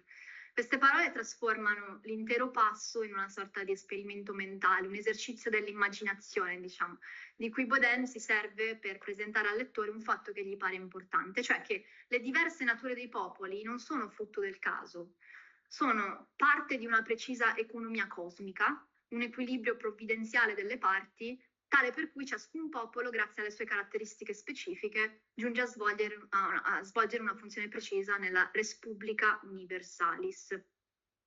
In questa slide riassumo per semplicità un discorso che in Baudin è assai lungo e non del tutto coerente, devo dire, e però è tutto incentrato su un ragionamento che, si noti bene, è di natura analogica e non causale. Cioè Baudin non sta qui cercando di dire che i popoli meridionali, per esempio, sono fatti così e cosà perché sono sotto l'influsso di Saturno e Venere. Sta dicendo che manifestano tratti fisici e caratteriali che sono comunemente associati nell'astrologia tradizionale con l'influsso di Saturno e di Venere. Baudin quindi, mi pare, sta dissociando quei due livelli della fisica e della mitopoiesi di cui sentivamo parlare ieri da Guido e si sta servendo dell'astrologia geografica di Tolomeo come di una sorta di topica da usare in funzione analogica e forse anche mnemotecnica, direi. Alla base di questa idea, mi pare, ma ci devo veramente lavorare di più, c'è un procedimento fondamentalmente neoplatonico di interpretazione allegorica che in realtà ritroviamo anche in Pico, però non nelle disputaciones, ma nelle conclusiones, soprattutto la sezione platonica, e nell'opera ficiniana, che era una fonte importantissima per Baudin. Questo infatti era un punto che Vasoli aveva già intuito nel suo articolo del 97 che avete in bibliografia, però lui stesso in quell'articolo intanto lamentava l'assenza di studi più approfonditi su questo neoplatonismo di Baudin, che poi è un passepartout per parlare di tante cose, e poi sottolineava in particolare l'assenza di studi sull'influenza dei due picchi in Baudin. Io penso che appunto l'articolo di Vasoli rimane ancora un punto di partenza fondamentale, che l'intuizione di una presenza, diciamo, platonico-neoplatonica in questo passo ci aiuti veramente a spiegarlo, e del resto è lo stesso Baudin, se vedete al punto 18, che ci porta in questa direzione di interpretazione platonica quando dice: penso che non si possa comprendere meglio la natura insita in ciascun popolo che paragonando questo microcosmo con quel grande uomo che è il mondo, la stessa operazione che Platone ha compiuto per il suo stato ideale, noi la compieremo dunque per lo stato universale, ma in modo leggermente diverso da lui. Allora, vale la pena di notare come questi passi che abbiamo visto insieme contengano alcune spie testuali che ci riportano direttamente a Pico come potenziale interlocutore nascosto di Baudin. Qui ne avete giusto un paio delle più evidenti, ma l'intero quinto capitolo della Methodus è pieno di echi del terzo libro delle disputazioni, e di nuovo questo tipo di analisi vale quello che vale, nel senso che ovviamente questi echi possono essere casuali, possono venire da fonti intermedie, però unito al resto delle considerazioni che abbiamo fatto finora mi pare che conforti quantomeno l'ipotesi che Pico possa esserci in questa rielaborazione bodiniana della Scientia Locorum di Alberto.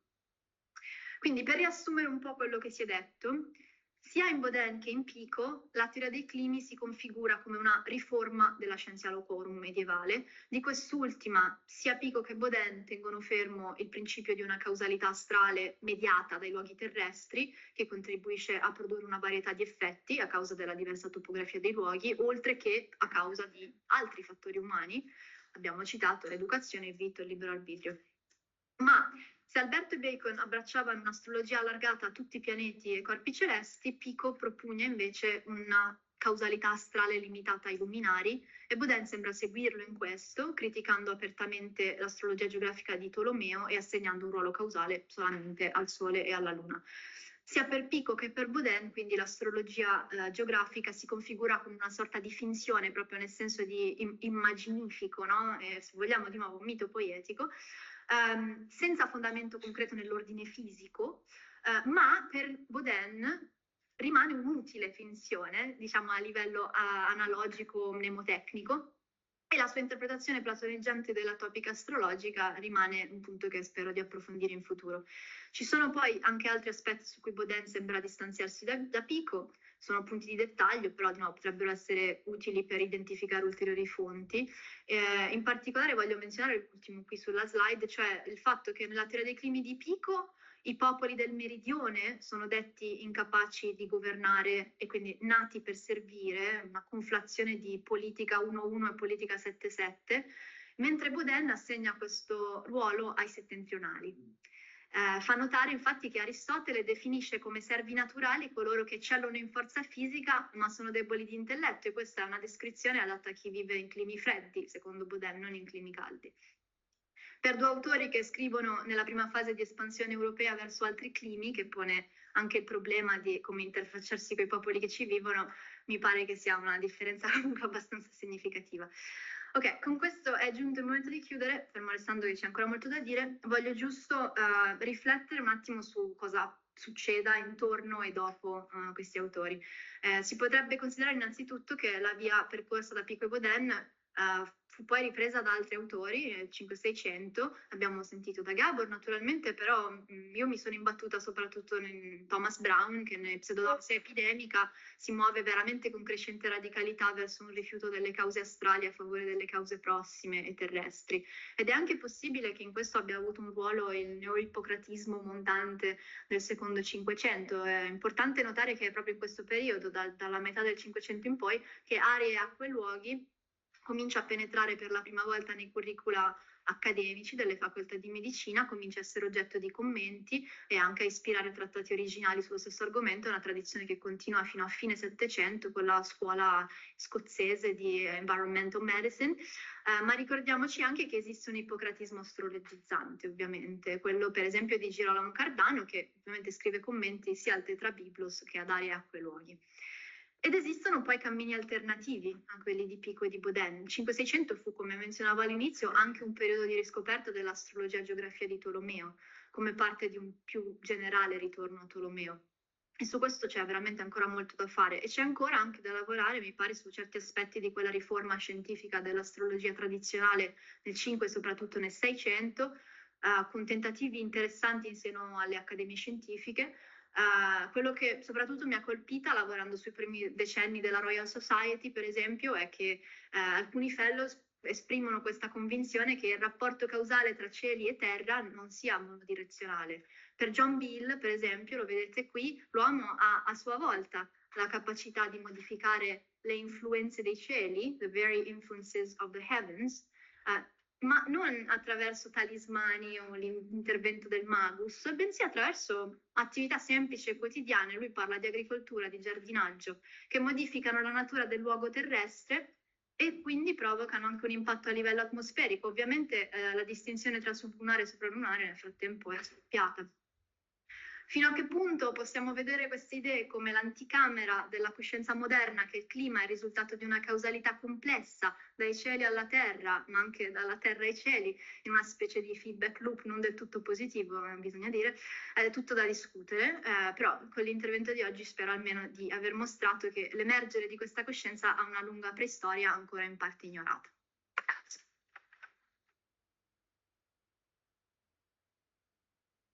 Grazie Sara, molto chiaro, bello e anche con molte belle definizioni. Io ho solo una domanda, qui si intrecciano, mi pare, cause efficienti e cause finali in modo complicato. C'è un modo di distinguere un po' in questi autori chi privilegia le une e le altre o se le intrecciano? Sembra un punto importante se vuoi tornare poi a, soprattutto se vuoi, perché qui Sì. cause finali non ci stanno più, quindi... Non ci stanno più e per un autore come Baudin ovviamente il ripensamento dell'impianto filosofico aristotelico è uno dei punti cruciali di tutta la sua attività filosofica, però in realtà c'è una fortissima teleologia, cioè dietro appunto quello schema che abbiamo visto, no, della Res Publica Universalis c'è proprio un'idea di design, diciamo, fortemente teleologica. Il linguaggio delle cause finali non gli è proprio in quanto tale, però appunto in realtà lì sì. Ok, grazie. Domande? Sì, prego, Guido. Grazie, veramente per una splendida relazione. Io volevo appunto sottolineare l'importanza dei luoghi di porte, ma tu l'hai messo alla fine giustamente. Mi chiedevo se questo testo, io sì, l'ho visto in Cardano e ha un valore molto importante, questo testo è noto anche nelle fonti medievali, è discusso, perché una parte della tradizione medica assorbe tutto quello che è contenuto in questo testo, secondo me già nel Medioevo, con mediazioni canoniche, nella parte di sei naturali, quando si parla del non naturale aria, che è anche la parte dove in genere troviamo tutte le informazioni astrologiche della tradizione del De Sanitate Tuetta, cioè dell'igiene e profilassi. Se si vogliono indagare quegli aspetti da un punto di vista pratico, in genere nei trattati di medicina per la preservazione della salute sotto la rubrica AER, no? Quindi mi chiedevo se poi Ippocrate è vero che ha questa grande esplosione davvero nel Nascimento. Questa è la prima. La seconda, sempre in relazione a questa tradizione ippocratica, vedere magari effetti nel paracelsismo, perché i paracelsiani hanno una grande passione, poi dico soprattutto i seguaci di Paracelso che sono anche raffinatissimi umanisti, che appunto nella zona della Svizzera, eccetera. Mi chiedevo se si trova lì, aveva sempre in testa questa idea, questa specie di ossessione che ha Paracelso per questi uteri nella natura, di questi luoghi che assorbono le energie, fanno sì che avvengano delle fermentazioni. Mi chiedevo anche qui se ci fossero delle contaminazioni ippocratiche. La questione dell'Est Ovest è di Ippocrate forse anche, perché lì è proprio un po' l'atto di nascita dell'ossessione degli europei che sono per la libertà, mentre gli orientali sono dei despoti. È proprio scritto in quello, quindi è proprio basato, come te hai fatto vedere, sulla questione più dei climi, dei luoghi che delle cose. E infine poi mi calcio. C'è un effetto anche, sempre in questioni di fonti, del timeo, perché il timeo è noto anche nel Medioevo, dell'ancora, del luogo ricettore, delle influenze, e anche perché la seconda parte in genere si dimentica, la seconda parte del timeo, e fa quasi paura, è un trattato di eugenetica, dove si discute di malattie mentali, eccetera.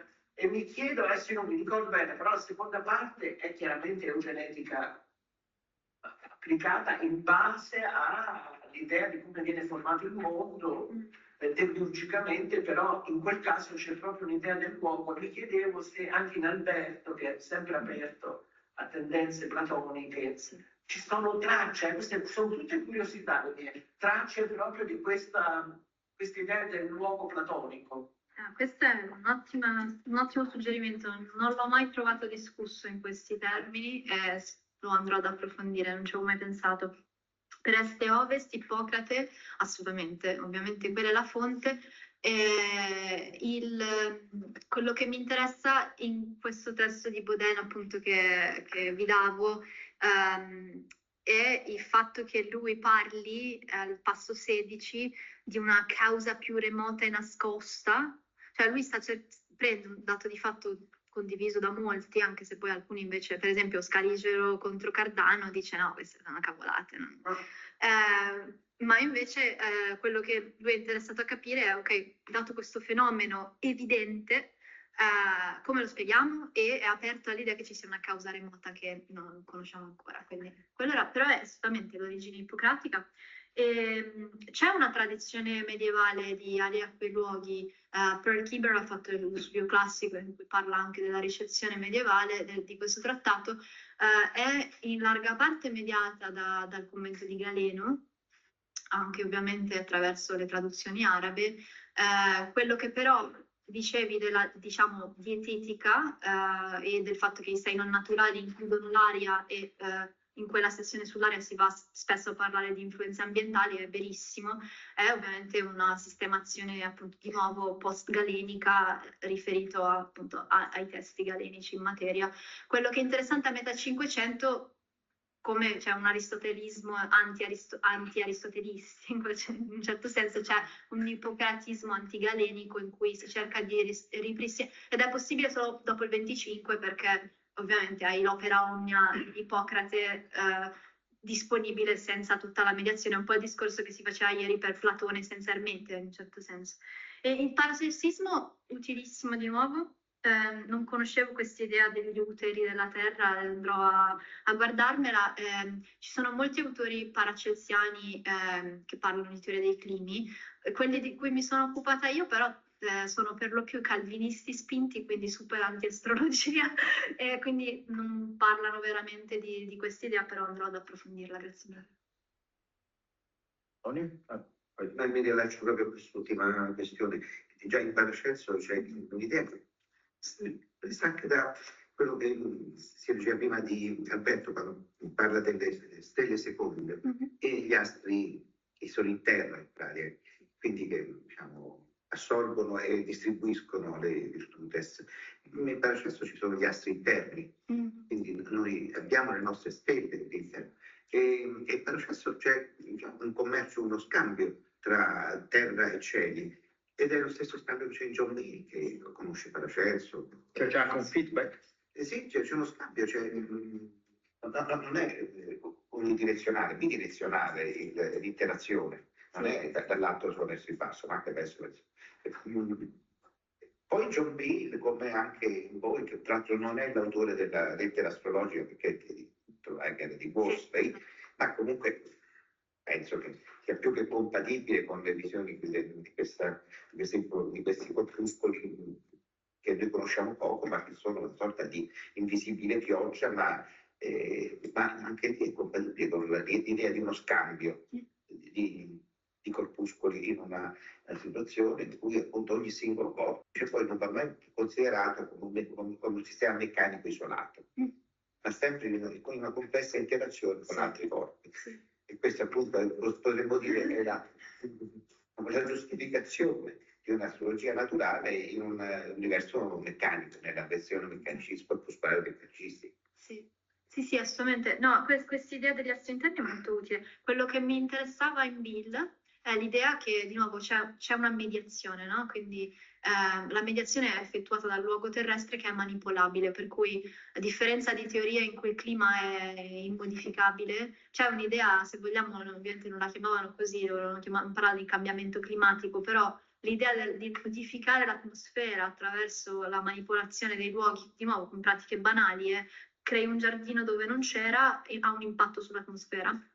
Questa è un'idea che si comincia a diffondere, le prime osservazioni sono già di inizio 500, in ambito coloniale tra l'altro, però si comincia a diffondere veramente nel 600 e diventa quasi una cosa sistematica. No? Però sì, grazie mille. Io, Dario e Giuliano, poi dopo.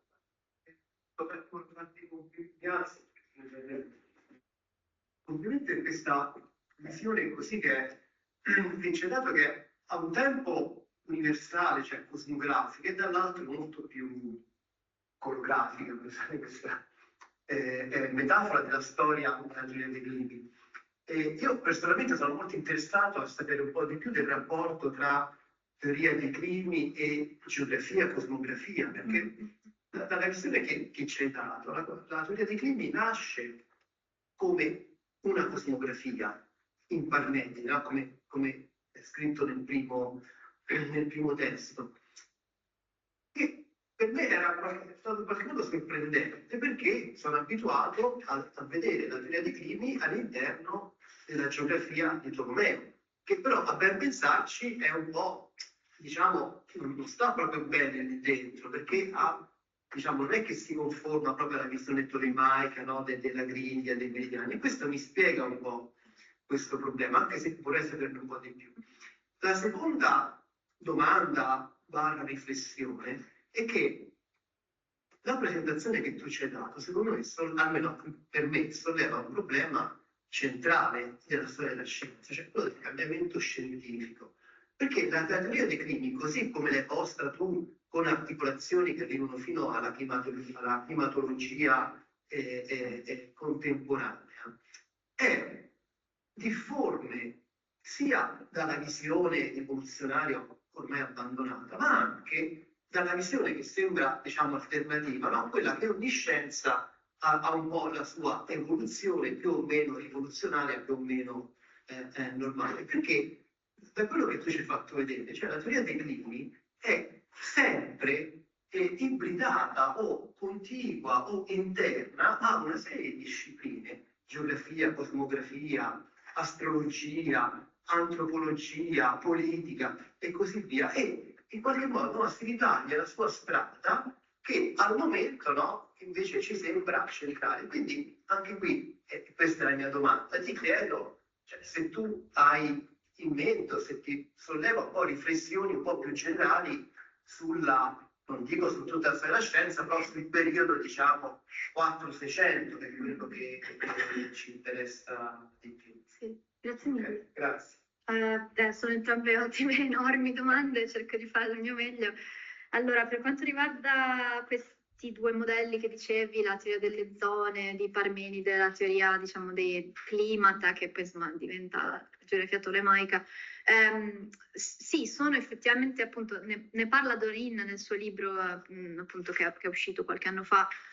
Sono modelli diversi, ma poi si vanno a unire in realtà abbastanza presto. Il primo autore che lo faccia è Posidonio, che almeno che noi sappiamo, ovviamente poi tutto è estremamente frammentario, perché Posidonio è il primo in realtà a intanto fare una cosa che Parmenide, di nuovo, che noi sappiamo non faceva, cioè unire la descrizione puramente, appunto, cosmografica. Ci sono 3 zone, che era un problema di abitabilità, non era tanto un problema di caratteri umani, come si sviluppa. Posidonio invece lo fa, cioè aggiunge al problema dell'abitabilità delle 5 zone, che poi è soprattutto delle 3 zone, perché ci interessa soprattutto il nostro emisfero. C'è anche il problema se l'altro emisfero sia abitato del tutto e se ci sia terra, peraltro. Quindi, ma il punto che interessa a Posidonio... L'Africa dubitavano che esistesse. No, però l'Africa subequatoriale... Ci sono dei resti romani in Tanzania, per dire. Comunque. Però Parmenide mi sa che non lo so. No, Parmenide no. I resti romani in Tanzania non era... quello che interessa a Posidonio è dire che queste zone sono associate a tipi di flora, di fauna e a effetti atmosferici, quindi pioggia, meno pioggia, eccetera, e caratteri umani anche diversi. Quindi è il primo a unire in un certo senso quelli che dicevo all'inizio, sono modelli diversi della causalità mesologica con la teoria delle 5 zone. Quindi si vanno a mischiare in modi complessi che onestamente sono anche complicati per chi studia queste cose, però ci sono tradizioni che poi vanno a confluire. Quello che a me interessa, non solo la prima a notarlo, c'è un companion di Routledge su, mi ricordo il titolo è complessissimo, Identity and the Environment in Antiquity and the Middle Ages. Nell'introduzione le 2 curatrici notano che in realtà queste idee della causalità mesologica sono così diffuse in tutta l'antichità e nel primo medioevo, ma gli manca un nome, no? Cioè tutti ne parlano, ma non esiste un discorso riconosciuto come tale, quindi ognuno ha un po' il suo modello, c'è il modello ippocratico, il modello di Posidonio. Quello che succede con Alberto e Bacon, ed è qui che secondo me è importante, ci riuniamo all'altra domanda in realtà già, quello che fanno Alberto e Bacon è che gli danno un nome, soprattutto Alberto, ovviamente poi è il primo. Parlando di scientia locorum, dà un locus, scusate il gioco di parole, ma dà un locus disciplinare in un certo senso. L'operazione molto interessante che fa, Darrel ne parla nel suo libro in Sapienza Astrologica, l'operazione che fa è di dire che il suo De Natura Locorum è un trattato suo che però va a colmare una lacuna nel corpus aristotelico, perché secondo Alberto sia Platone che Aristotele avevano scritto opere su questo argomento, ma sono andate perdute, esistono solo in modo talmente frammentario, quindi lui va a inserire questo suo trattato dove lui percepisce una lacuna nel corpus aristotelico. Quindi, se vogliamo, la questione disciplinare è interessante, perché quando la teoria dei climi, quella che noi chiamiamo oggi teoria dei climi, nasce come un luogo ben specifico all'interno della filosofia naturale di Aristotele. Però effettivamente questa ibridazione la trovi già proprio anche nel De Natura Locorum.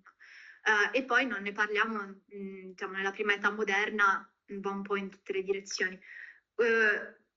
Quanto si leghi al problema del cambiamento scientifico è una domanda molto complessa. Spero che prima o poi il mio libro uscirà, ecco l'editore, vediamo.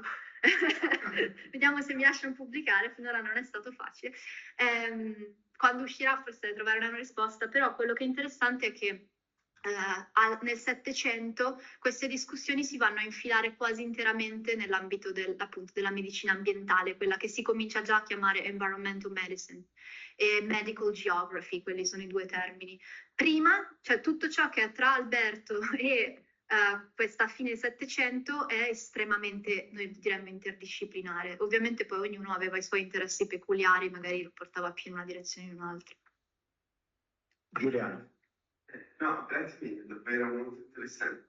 Ma anch'io ho una curiosità sulle fonti. Mi chiedevo se appunto accanto a questo, accanto al neoipocratismo, sostanzialmente nella revisione di quest'idea di una astronomia geografica, ci sia un ruolo anche per Manilio, che salta fuori con Bracciolini, penso intorno al 15, 20, 300. Poi circola in ambito anche napoletano, fiorentino, cioè, non so se Baudelaire lo citi mai. Sì, lo cita, gli piacciono molto queste. Lui comincia come commentatore di Oppiano, quindi testi oscuri dove può far vedere che è un fine conoscitore, gli piacciono un sacco. Sì, cita Manilio, però non so fino a che punto lo usi. Non lo so, mi confesso ignorante, come Guido devo tornare a studiarmi questi testi. Ci risentiamo tra un anno. Ok, e Gabor? Cicciano. Era molto interessante. Non so, io vedo tre poli. Uno è il determinismo, l'altro è anche qui c'è libero arbitrio un po'. E il terzo è la teologia, l'armonia tra microcosmo e macrocosmo. Gli autori cercano di bilanciare questi tre in qualche modo, dipende dal loro orientamento politico anche. Questa è la mia domanda, che la politica c'entra tanto, non è il menzionato machiavellistico che poteva essere menzionato, ma qui anche il piccolo, sulla terza pagina, alla fine, ultime righe,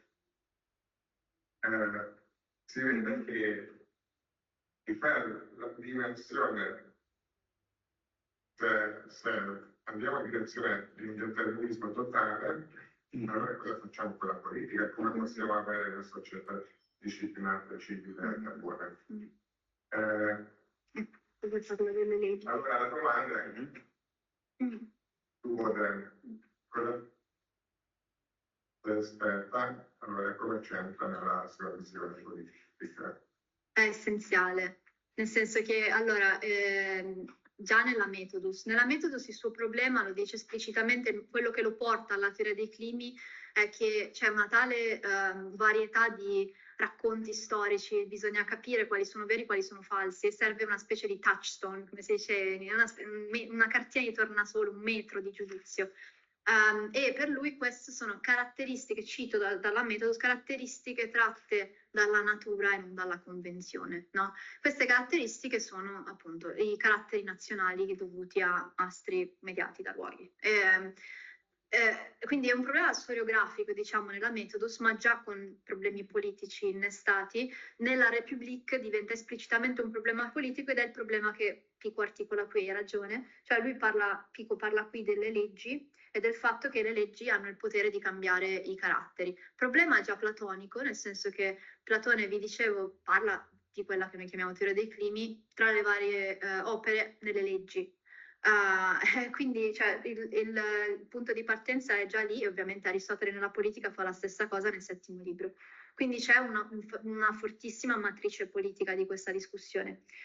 Quello che interessa a Baudin è la stessa cosa di cui Pico sta parlando qua, cioè quali leggi dobbiamo istituire nei vari paesi che siano da un lato in accordo con la natura dei popoli, perché se tu prendi un sistema costituzionale del tutto, diciamo, estraneo, grazie, estraneo alla natura del popolo, non funzionerà, ma deve essere compensatorio in un certo senso, cioè se sai che il popolo è portato a certi vizi, certe debolezze, vuoi delle leggi che li compensino. Montesquieu scriverà 5 libri nello spirito delle leggi fondamentalmente su questa cosa, quindi è un problema che rimane proprio come cartina, come filo.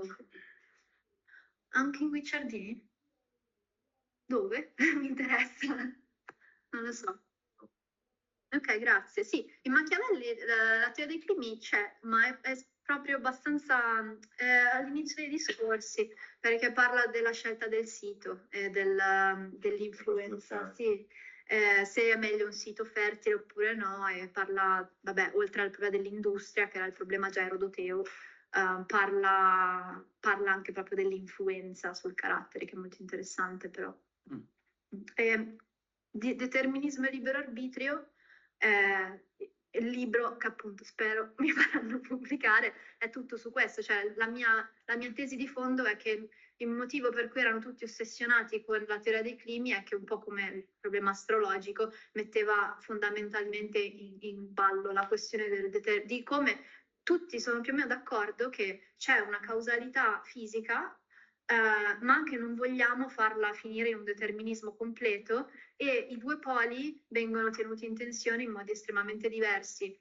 Alcuni si risolvono per un determinismo quasi completo. Huarte, per esempio, che mi piace tantissimo come autore, questo medico che parla di eugenetica, tra l'altro, lui è abbastanza spinto in direzione deterministica. Scusa Antonella, solo una cosa, considera, lo sai benissimo naturalmente, che nell'800, 1800 c'è tutto un ritorno del determinismo geografico molto importante. Per esempio c'è questo De Santis, questo storico che proprio per lui è una determinazione di carattere geografico fortissimo. Ma infatti vi parlavo di questo libro di Livingstone, The Empire of Climate, che doveva essere il titolo del mio libro, ma non più perché me l'ha rubata. Vabbè, questo era un referì anonimo del tuo libro, chiaramente. Non so, comunque è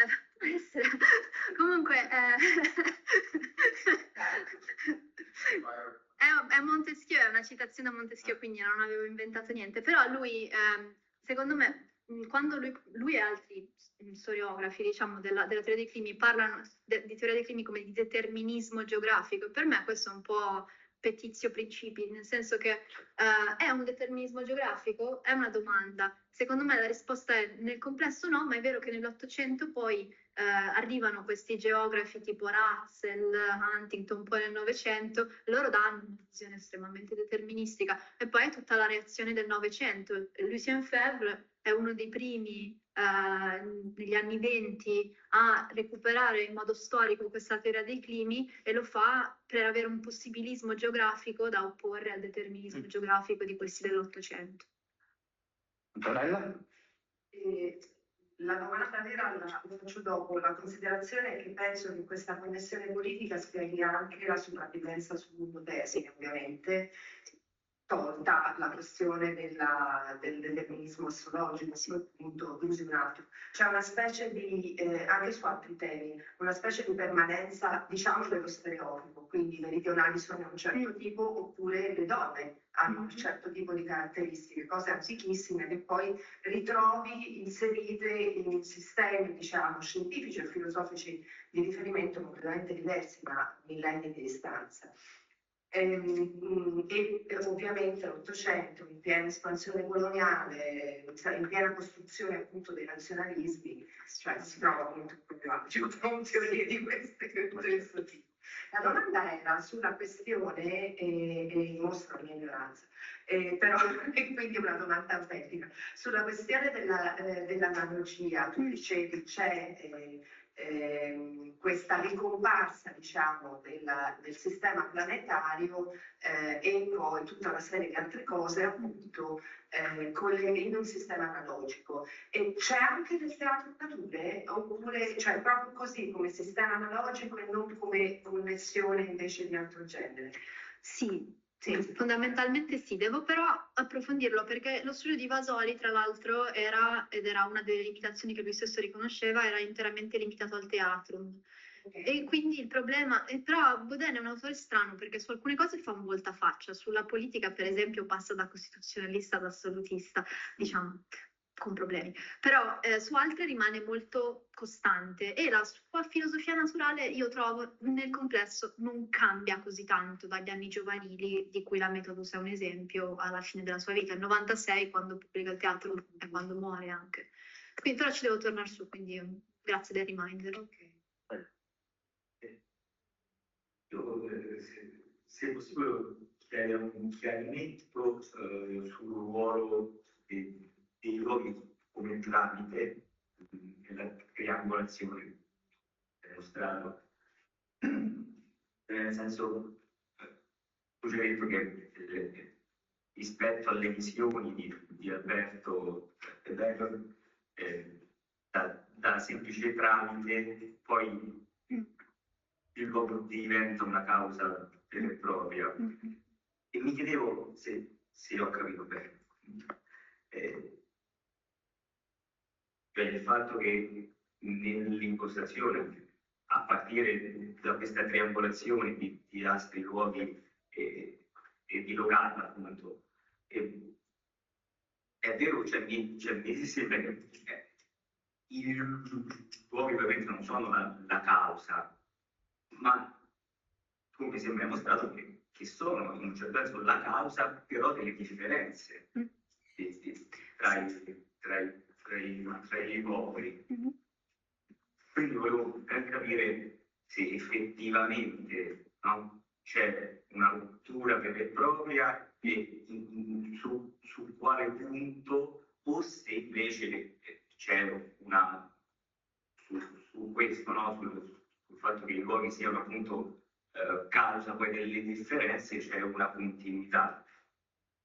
Causa delle differenze anche se non causa primaria, appunto, sì, che sono gli astri. Sì.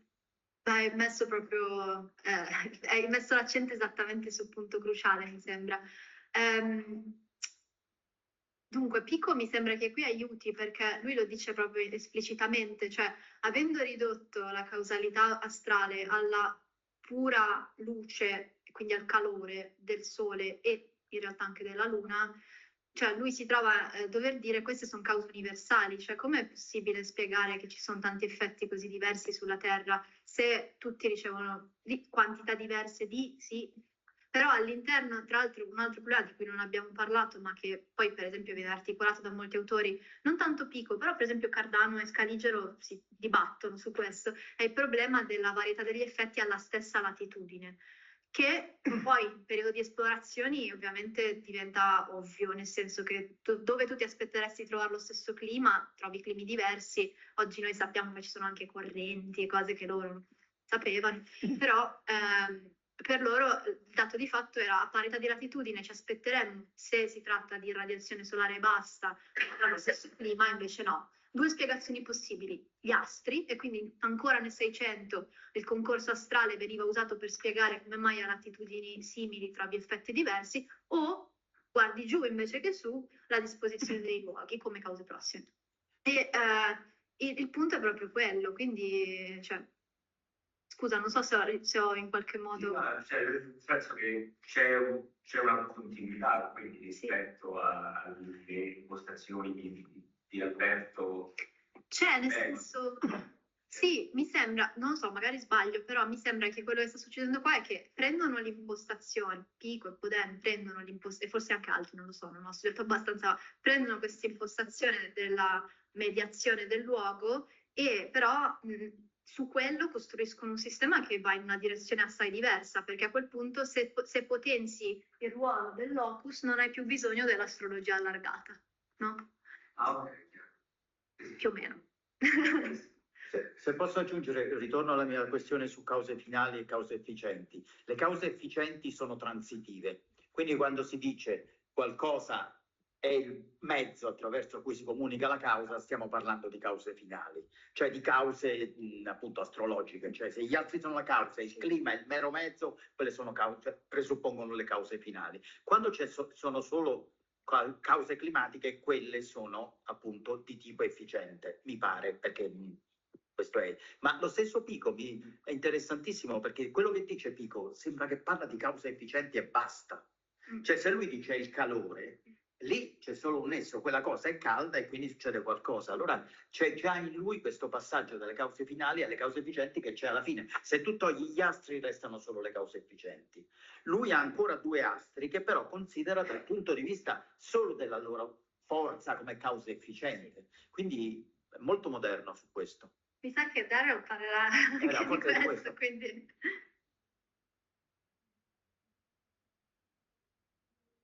Ok. Sì, no, nel senso non presumo di saperne più di lui, quindi...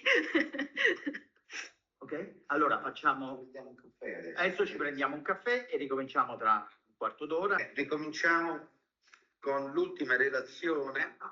It's my pleasure to introduce our colleague and friend Darrel Rutkin, who is going to speak about the transition from medieval to Renaissance in Astrology and Magic for Competing Trajectories in Marsilio Ficino, 1433-1499, and Giovanni Pico della Mirandola, 1463-1499. Thank you, Darrel. Thank you. Thank you so much for the invitation and for the wonderful gathering. I would like to begin my talk today by asking a pointed question. That's the wrong slide. Okay, I had it in here. By asking a pointed question. When does the Renaissance begin, and what does this seemingly simple question mean? At the very least, one would need to delimit the culture-historical domain about which one is speaking. Here, I am speaking naturally about the history and philosophy of science within the broader history of philosophy and culture. Here is my answer. Although this may be somewhat debatable, I contend that the Renaissance in philosophy begins in earnest in the 1480s with the publications of Marsilio Ficino's philosophical magnum opus, the Platonic Theology, in 1482, and the editio princeps of his Plato translation from Greek into Latin in late 1484, deliberately in time for the great conjunction that year of Jupiter and Saturn in Scorpio.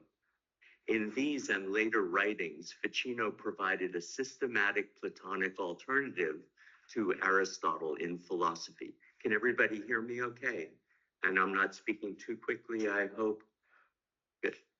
What is not debatable, I believe, is that the Renaissance in astrology, talismanic magic, and theurgical religion began effectively in December of 1489 with the publication in Florence of Marsilio Ficino's De Vita Libri Tres, and especially of its famous and influential third book, the De Vita Coelitus Comparanda, with its deeply astrological medical magic, replete with a Platonic living universe and a richly theurgical orientation. Another significant moment in the transition from medieval to Renaissance in astrology took place in 1496, with the publication in Bologna of Giovanni Pico della Mirandola's massive, difficult, and influential disputations against divinatory astrology, which attacked astrology in every conceivable way. As it turns out, and as I will argue here, these two epoch-making publications in the transition from medieval to Renaissance in astrology, talismanic magic, and theurgy may then be used to articulate at least 3 of the 5 major trajectories I will discuss here in this profound culture historical transition. As we will see, Pico's disputations itself offered at least 2 major trajectories in this transition, one more scientific or natural philosophical, and the other more theological. Furthermore, in 3 of his famous early writings from 1486 and 87, especially his 900 Conclusions, Pico also offered another trajectory from medieval to Renaissance, primarily regarding his joining of natural magic with the Hebrew Kabbalah.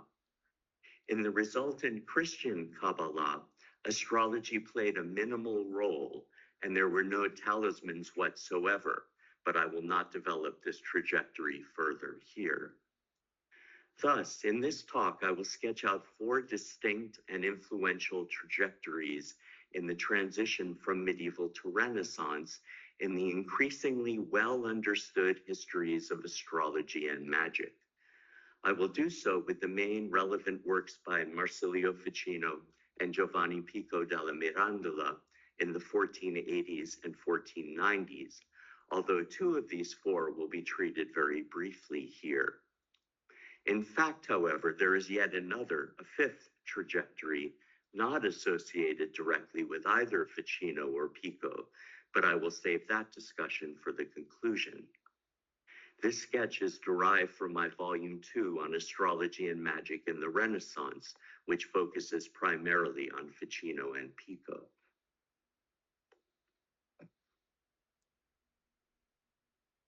In order to properly understand the transition from medieval to Renaissance in astrology and magic, we must first understand the underlying medieval conceptual and practical structures out of which the Renaissance patterns emerged. To do so, I will briefly describe a deeply mathematicized astrologizing Aristotelianism as found in influential 13th century natural philosophers, including Albertus Magnus, his most famous student Thomas Aquinas, and Roger Bacon.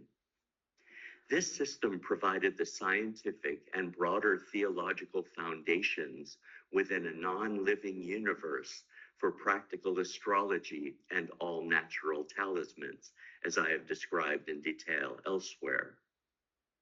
In Aristotle's natural philosophy, the movements of the heavens, and especially the sun, are utterly fundamental to life on Earth. I will briefly treat 2 central passages that later became basic texts in Aristotle commentaries for discussing astrologically related issues. In On Generation and Corruption, Aristotle argued that the sun, in its motion around the ecliptic, as the universal efficient or moving cause, is ontologically prior to and necessary for generation and corruption, that is, something coming into being and passing away. Therefore, in processes of generation, human and otherwise, the sun as efficient cause is required along with the male, who provides the formal cause in the seed, and the female, who provides the material cause in the womb. In his commentary on this passage, written around 1250, Albertus Magnus expanded the realm of the efficient cause to also include the rest of the planets. In his treatise on the heavens, De Caelo, Aristotle discussed celestial influences, which he limited to motion and light with its concomitant heat. The sun's motion as the universal efficient cause, as we saw, is central to generation. In the medieval period, the influence is once again extended from the sun to include all the planets, whose motion and light also provide the basis for their mathematization, as we will see. Furthermore, in his commentary on De Caro, Albert stated explicitly that these texts provide the scientific foundations for astrological practice. These natural philosophical structures were fitted onto a fundamentally Ptolemaic cosmographic framework composed of mathematical astronomy calibrated with mathematical geography. This framework allows the planetary motions to be uniquely located for any time at any place by means of the horizon. Once the planets are mapped in this way and related to each place on Earth, we can then analyze their influences using the other primary feature of this system, a geometrical optical model of planetary influences allowed by their other mode of influence, light, understood as lines of radiation. The angular relationship of the planets to each other, the planetary aspects, and their collective relationship to each place on Earth may then be fully articulated.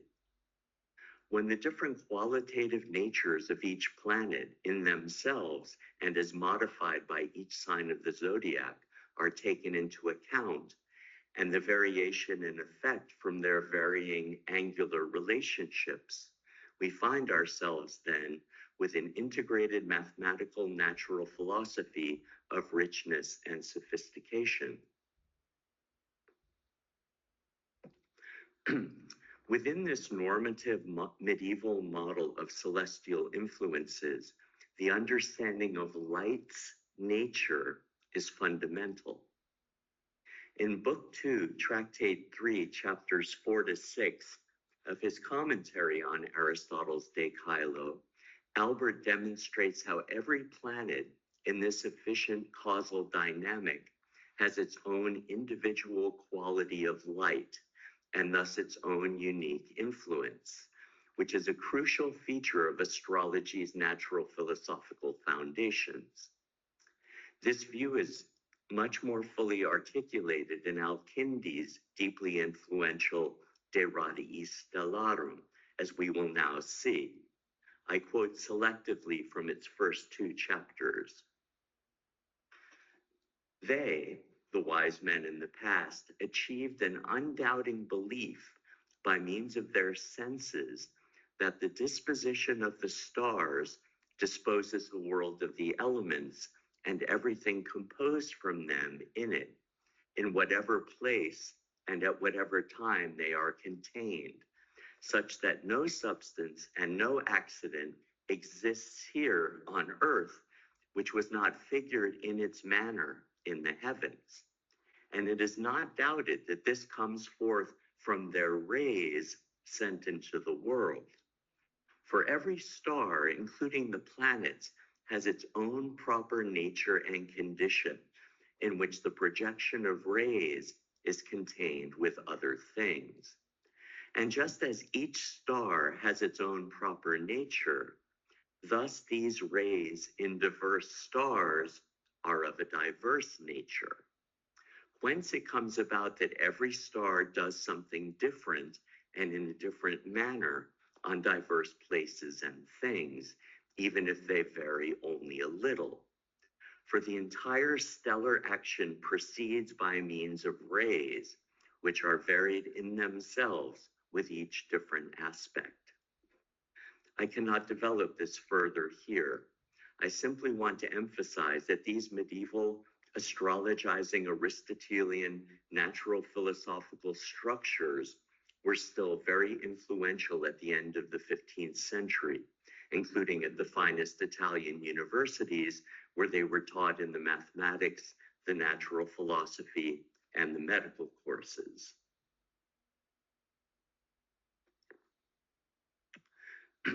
With this medieval background in mind, I will now begin the main body of my talk by briefly mentioning Pico and his early works from 1486 and 87, his oration on the dignity of man, his 900 conclusions, and his apology therefore. Although he had studied Aristotle seriously in the 1480s, including after being encouraged to do so by his older mentor and friend Marsilio Ficino, Pico had not always been an Aristotelian. In fact, before turning to a stricter interpretation of Aristotle that we will encounter in his later disputations, Pico was famously influenced by Ficino's own Neoplatonic version of the world that included a living universe within souled planets.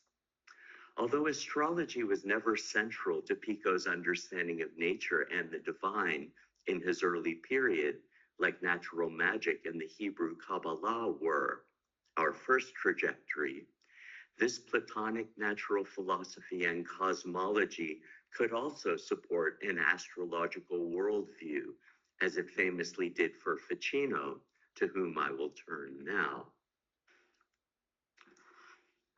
I will treat the next two trajectories from medieval to Renaissance in greater depth and detail. The first is the most significant pro-astrological trajectory, namely what I have come to call Ficino's theurgical astrology, which he constructed in his 3 books on life of 1489. Although the basic astrological and talismanic structures existed in both Arabic and Latin texts and practices in the Middle Ages, Ficino integrated and transformed them into something quite different and characteristically Renaissance by Platonizing the medieval astrologizing Aristotelian structures and by reorienting the overall theological direction from traditional Catholic to Neoplatonic, as we will see. Ficino also made it deeply astrological, thereby also transforming its Iamblichian and Proclean roots. Here is a taste of Ficino's system. I will perforce be very selective. In Book 3, Chapter 14 of De Vita, Ficino presents an essential ontological structure for his system, which he had adapted from Proclus's De Sacrificio et Magia, namely that of the planetary series. Ficino begins 314 with an extremely important general statement. Quote, down from each and every star, to speak platonically, there depends ontologically its own series of things down to the lowest thing. This is followed by 3 informative examples illustrating precisely what he means. Here is Ficino's description of the solar series. Under the solar star, that is Sirius, they set the sun first of all, and then Phoebean, i.e. solar daimons, which sometimes have encountered people under the form of lions or roosters, as Proclus testifies. Then similar human beings and solar beasts, then Phoebean plants, and similarly solar metals and stones. Here Ficino articulates a fundamental ontological background structure to his system, namely the Proclean stellar series. He offers 3 examples with exactly the same hierarchical structures, referring to their respective planets, daimons, human beings, animals, plants, metals, and gems or stones in descending order. I will note here that daimons mediate between human beings and the planets in their respective series.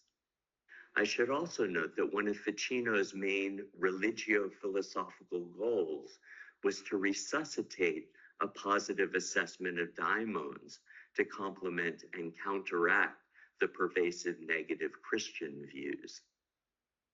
Ficino follows these examples with another general statement regarding the solar series that further articulates this ontological structure.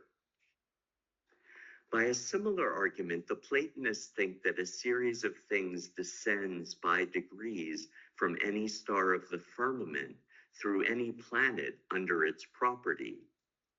If, therefore, as I said, you gather together at the right time all of the solar things through any level of that order, i.e. human beings of a solar nature or something belonging to such a person, likewise animals, plants, metals, stones, and whatever pertains to these, you will drink in unconditionally the power of the sun, and to some extent the natural power of the solar daimons. Consider that I have said similar things about the other planets. This passage is utterly fundamental for understanding Ficino's system. In it, he recommends using and combining actually existing things in the world in the same stellar series and at different levels therein, in order to access, literally to drink in, the relevant planetary and daimonic energies. Ficino is extremely clear here that the entities with similar planetarily derived forms must be combined at the proper astrologically determined times for maximal effect. Ficino thus employs astrological elections, the choosing of astrologically propitious times to begin or do anything, including when to perform magico-theurgical rituals, as we will see.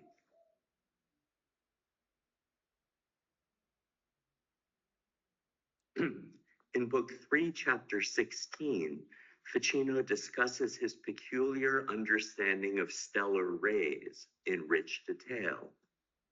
Among other things, Ficino distinguishes the nature of celestial from fiery, that is, elemental rays, by asserting that they are alive. Although there are profound structural similarities between Ficino's views here and the ideas of Al-Kindi in the foundational De Radii Stellarum on stellar rays, and Albertus Magnus in his De Fato and elsewhere, Ficino's focus on the living nature of celestial rays in his system causes it to differ significantly from his sources, thereby strongly Platonizing it and thus providing a characteristically Renaissance structure. For the celestial rays are not inanimate like the rays of a lamp, but living and perceiving, since they shine forth through the eyes of living bodies, i.e. the planets, and they bring with them marvelous gifts from the imaginations and minds of the celestials, also a very intense force from their strong emotion and from the very rapid motion of their bodies. And they act in particular and to the greatest extent on the human spiritus, which is most similar to the celestial rays. They act besides on even the hardest bodies, for all of these things are very weak in relation to the heavens. In this striking image, the stellar rays are alive because they radiate from living planets, which Ficino elsewhere in De Vita calls the eyes of the world. Soon after, Ficino describes more precisely how celestial influences work in his system. He begins by explaining that each individual celestial entity has its own unique rays, in an analysis wholly indebted to De Radiis, which thereby also provides a central feature of practical astrology's natural philosophical foundations. Moreover, there are also different powers in different stars, and for this reason they differ among themselves in their rays. Beyond this, different powers arise in the impact of rays striking differently in the world at different angles of incidence. And finally, in the mutual concourse of rays, the astrological aspects. If you would diligently consider these things, perhaps you will not doubt, they will say, but that instantly, with an emission of rays, forces are imprinted on talismans and diverse forces from diverse emissions. Ficino's description here seems to have been lifted directly from chapter 2 of the influential analysis in the De Radii Stellarum, as we saw. Here, moreover, Ficino is also using stellar rays as the basis for imprinting talismans with their respective celestial energies, as both Al-Kindi and Albert had also done. This differentiated view of celestial action, and thus of the celestial efficient cause in nature, is thereby at the very heart of both Ficino's Platonizing and of the 13th century astrologizing Aristotelian understanding of celestial influences, as Ficino moves us historically from the Middle Ages to the Renaissance with respect to astrology and talismans and their natural philosophical and theological foundations. With these cosmological and natural philosophical structures in mind, I will now shift gears from the more scientific to the more religious dimension of Ficino's system and describe how I think Ficino understood reversion or epistrophe in the De Vita, namely the Neoplatonic return to the divine. And I will argue that it had a profoundly theurgical ritual dimension, the characteristic mode of post-Plotinian Neoplatonic religious praxis. It also had a significant astrological dimension as well. In what follows, I will focus on a central part of Ficino's theory and practice in De Vita that I believe is deeply theurgical, although he does not explicitly refer to it as such, namely his ritual for making imagines astronomicae, or talismans, which seem to be central to his views on reversion or return to the divine. As also in the Middle Ages, these magical and ritual objects are composed of specifically designed combinations of material objects, including metals, stones, and gems, together with images or figures engraved upon them at particular astrologically informed times. These talismans thus have astrologically aligned material, formal, and efficient causal dimensions that are all oriented towards a particular medical, magical, or theurgical end, goal, or outcome. In De Vita 320, Ficino explains what the Arabs and Egyptians think about what can be done with talismans. They think that through stellar rays received at the right time, and through incense, lights, and loud tones, the spirits of the stars, the spiritus stellarum, in this case daimons, can be introduced into the compatible material of talismans and can work wonders on its wearer or on a bystander. In De Vita 314, as we just saw, Ficino explicitly indicated that daimons are the intermediaries between the planets, that is, the celestial and cosmic gods, and human beings in each and every stellar series, in a cosmologico-metaphysical structure derived and systematized from Proclus. Just below, Ficino discusses Arabic views of a properly made talisman, in the process giving us a deeper insight into his own views, including into the importance of our psychological attitude and/or meditative process in making and using talismans, while not explicitly endorsing these views. Instead, he attributes them this time to the Arabs, as he had just done together with the Egyptians, thereby at least rhetorically distancing himself therefrom, and thus allowing plausible deniability, one of Ficino's principal rhetorical strategies in this text, especially when discussing controversial topics.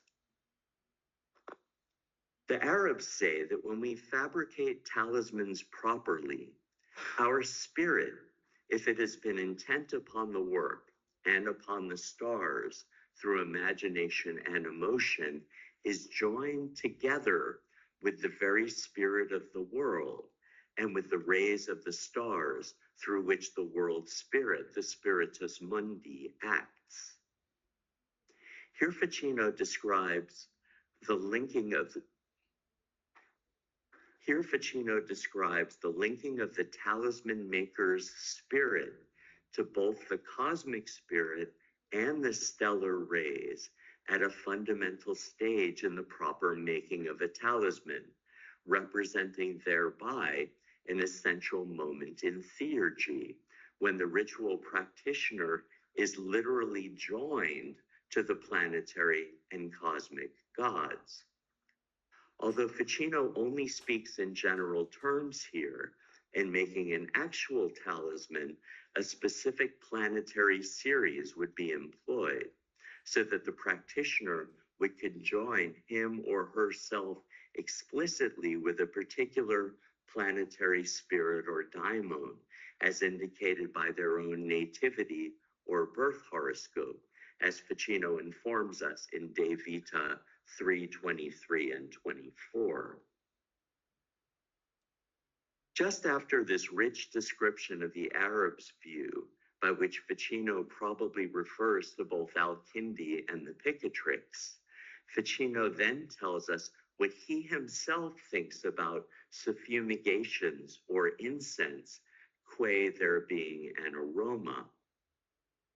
But I think that aromas, being very similar in nature to spirit and to air, and consistent also, especially if they are burning, with the rays of the stars, if they are solar or jovial, strongly influence the air and the spirit towards capturing the gifts of the sun or of Jupiter, whichever is then dominant, when the work is done in a timely manner under its rays.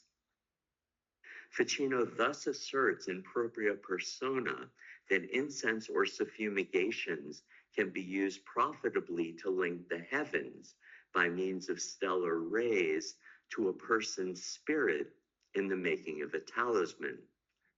Furthermore, especially if they are solar and or jovial in nature, they can capture the sun's and Jupiter's special gifts, particularly if they are made in a timely manner, that is, at an astrologically propitious time, as discovered by an astrological election, one of the four canonical types of astrological practice, which, along with nativities or birth horoscopes, are the two main types that Ficino employs in De Vita.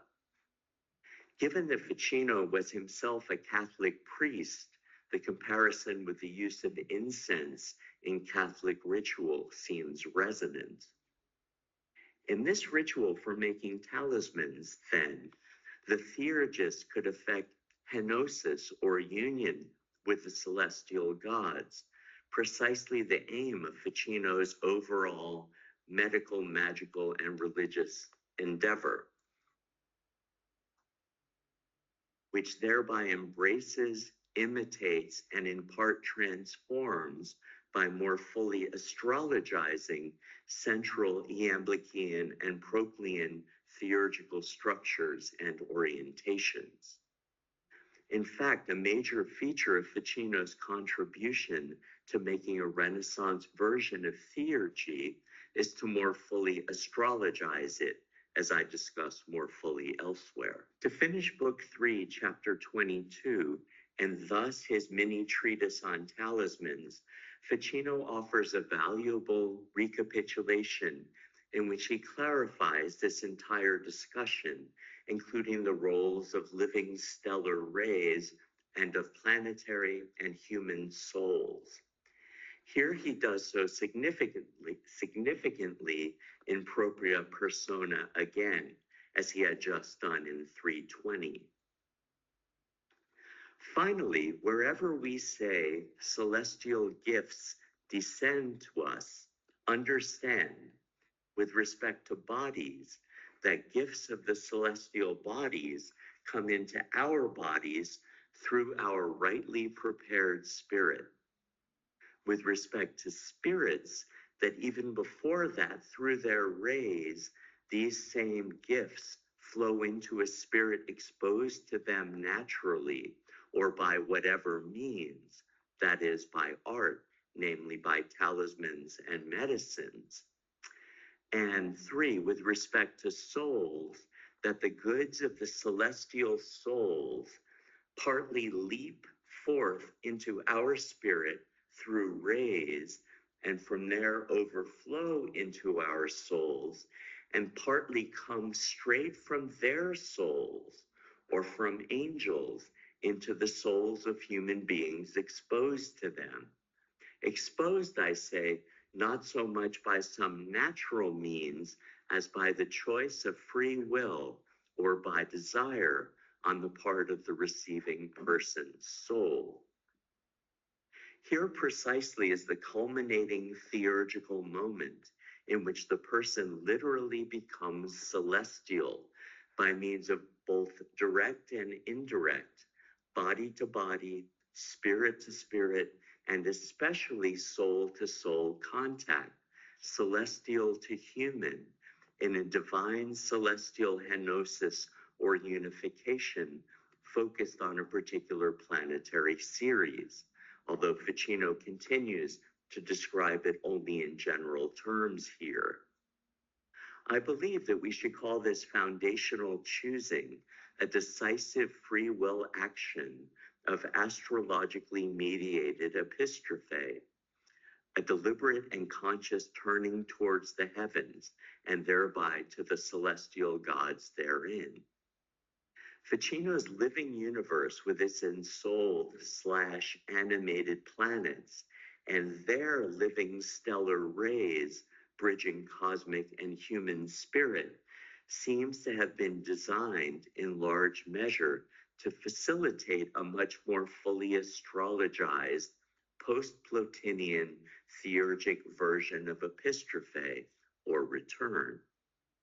To construct his Renaissance system, Ficino used the very same astrologizing Aristotelian physical core that he had found in the medieval system, which he has now brought to life and populated with celestial souls and their attendant daimons.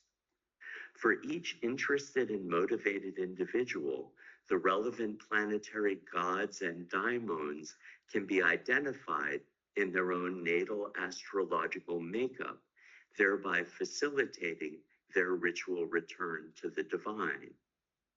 Here then is the broader systematic framework of Ficino's influential tripartite trajectory from the Middle Ages to the Renaissance regarding astrology, talismanic magic, and theurgy.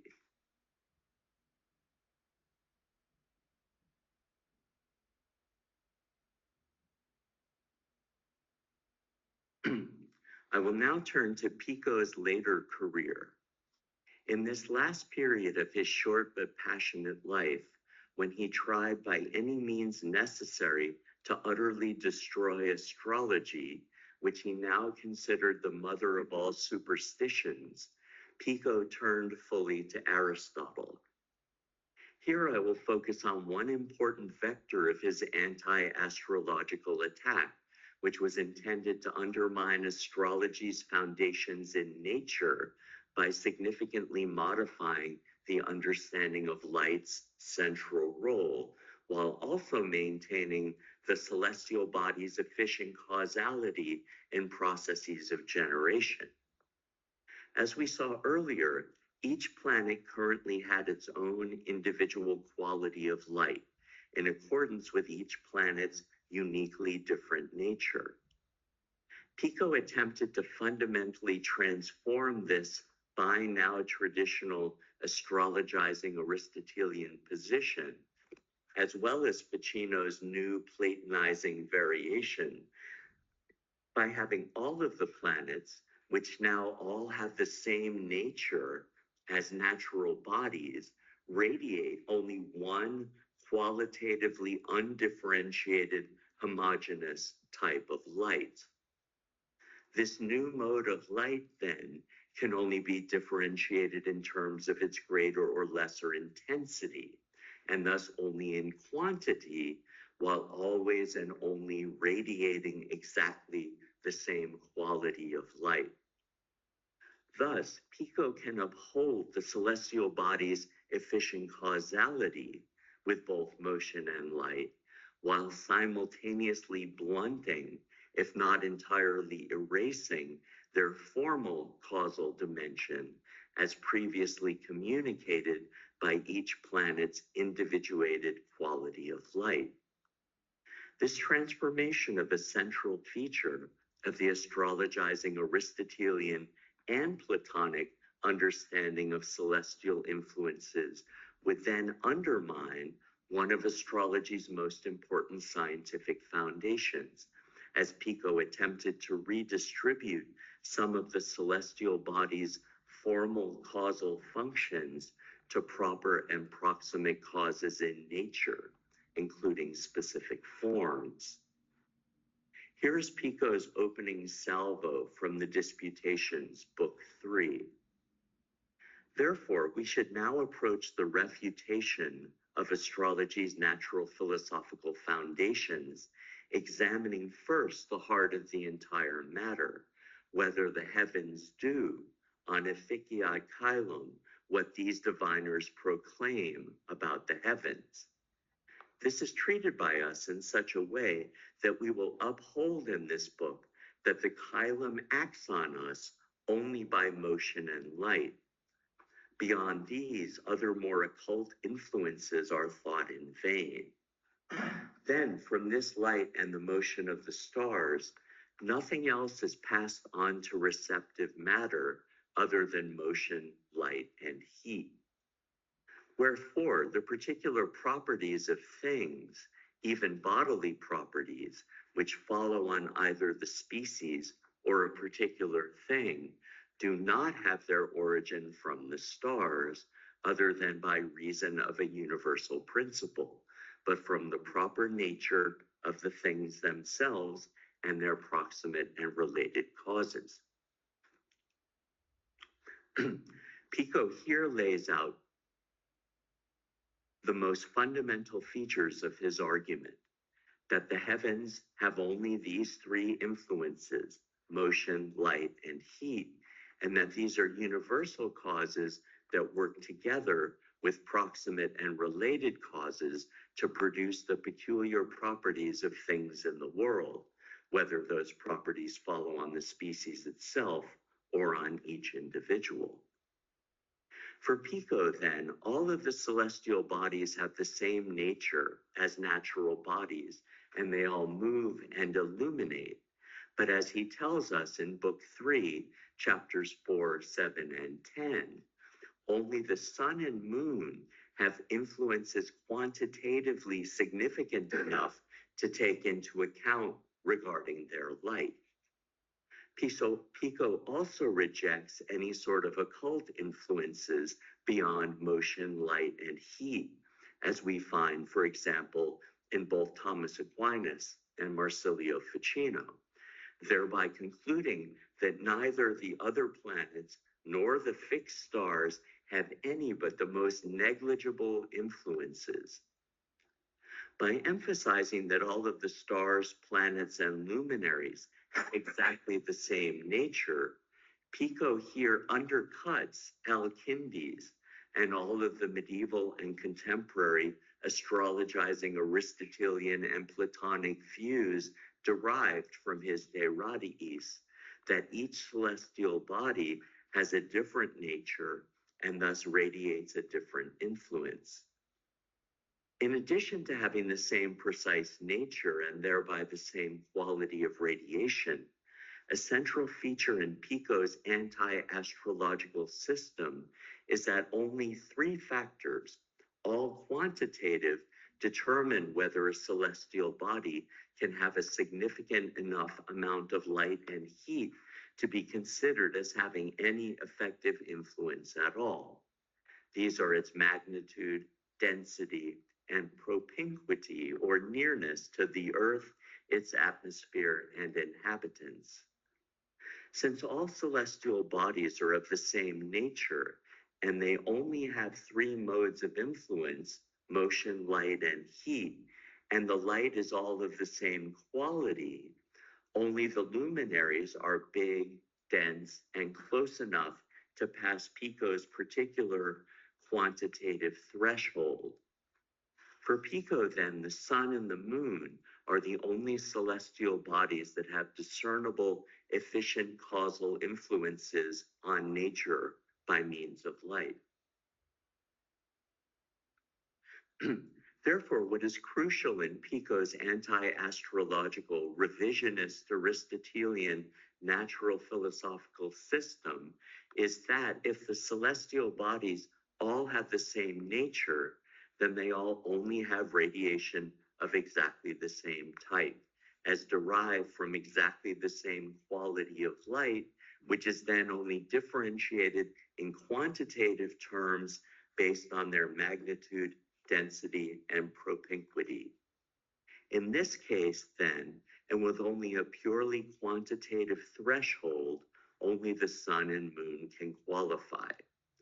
The other planets and stars thus only have an efficient causal role to play in the realm of emotion, but not with light, which for them has now become too quantitatively insignificant. In this way, Pico moves back from Al-Kindi's and Albert's broader views to now become much closer to Aristotle's original position in De Generatione e Corruptione 2:10, where it was only the sun that had an efficient causal role, an essential efficient causal role in the cosmos concerning generation. Moreover, for Pico, the moon only communicates the sun's reflected light like a mirror, which is quite different from Albert's position in his commentary on Aristotle's De Caelo, where the moon and the other planets receive their light from the sun in 2 distinctive ways. They all partially reflect the sun's light, as does the moon in Pico's revisionist system, but they also receive it internally as well, thereby absorbing, transforming, and individuating the sun's light by means of each planet's unique nature. Thus, when they radiate their own light as celestial influences in the traditional medieval astrologizing Aristotelian or in Ficino's revised Platonic system, the light coming from each planet and its particular nature is unique.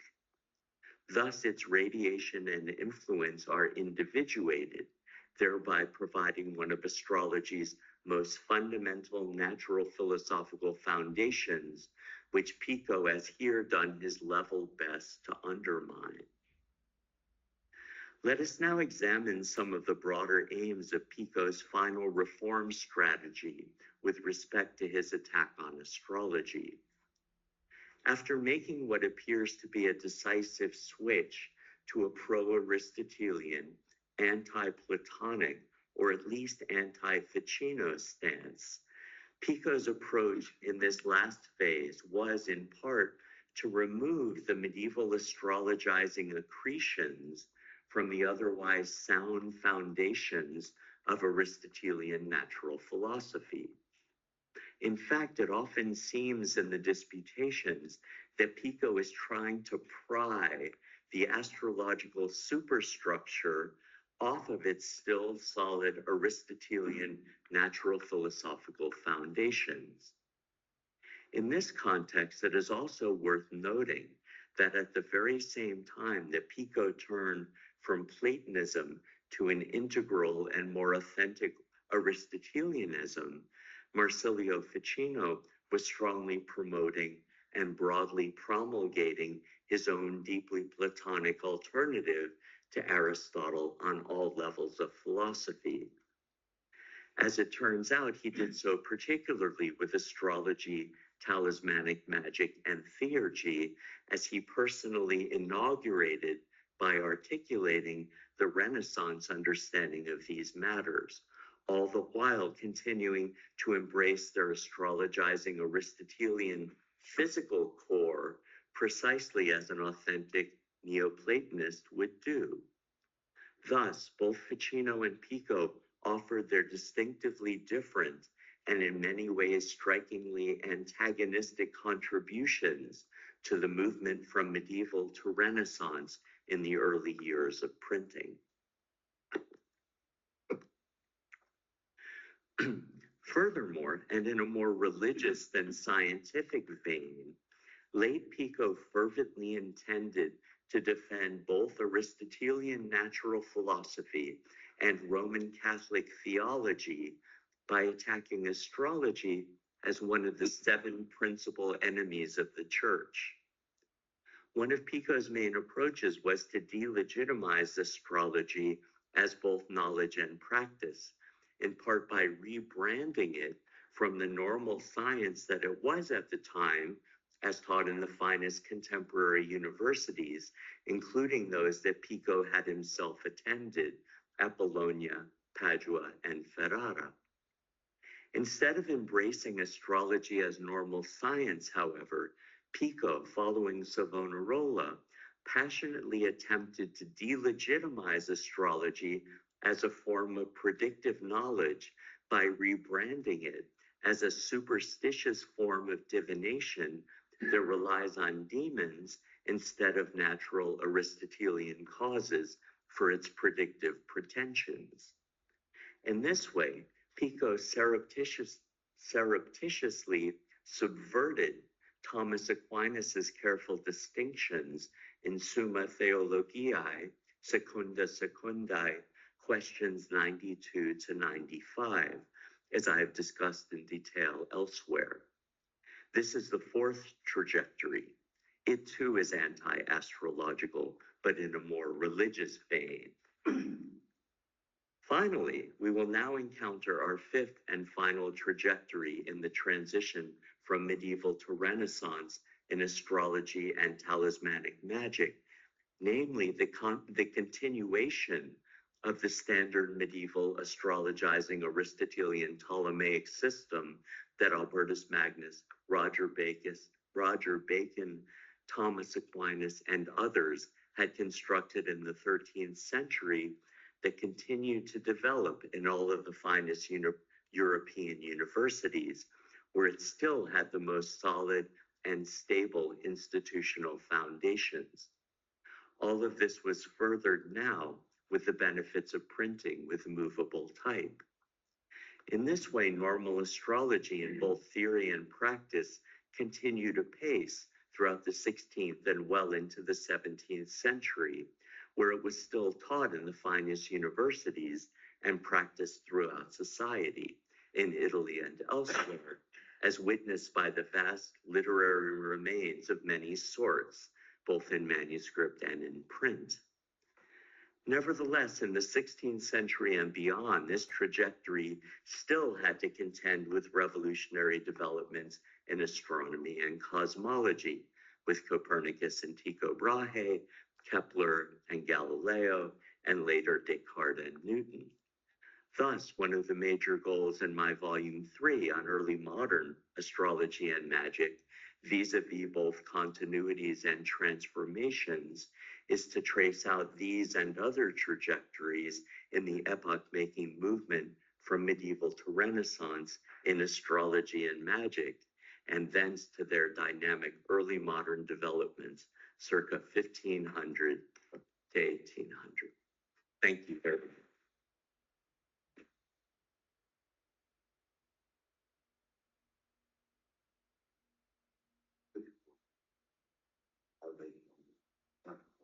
transition in many different ways,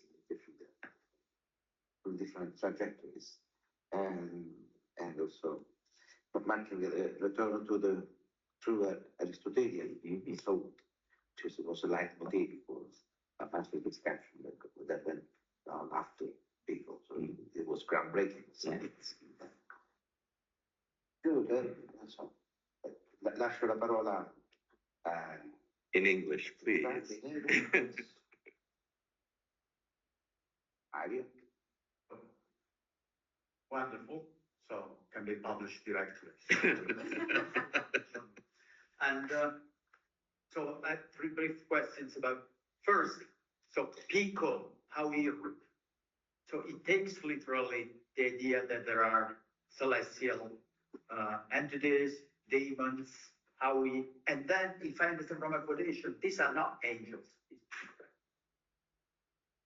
So you're talking about Pico now? No, Oh. Ficino. Okay, so ask the question again. Now, the question is simply how can he try to reconcile all these pagan entities with the Christian world? He was a priest. He was, zealous. So, Those are big questions. yeah, okay. That's a very And it's unclear that he does that. Well, he did it successfully enough to not get persecuted. yeah, exactly. And it's astounding when you read some of the stuff that he writes in De Vita. Do you know what the best shape for a talisman is, for example? Yeah. Do you know?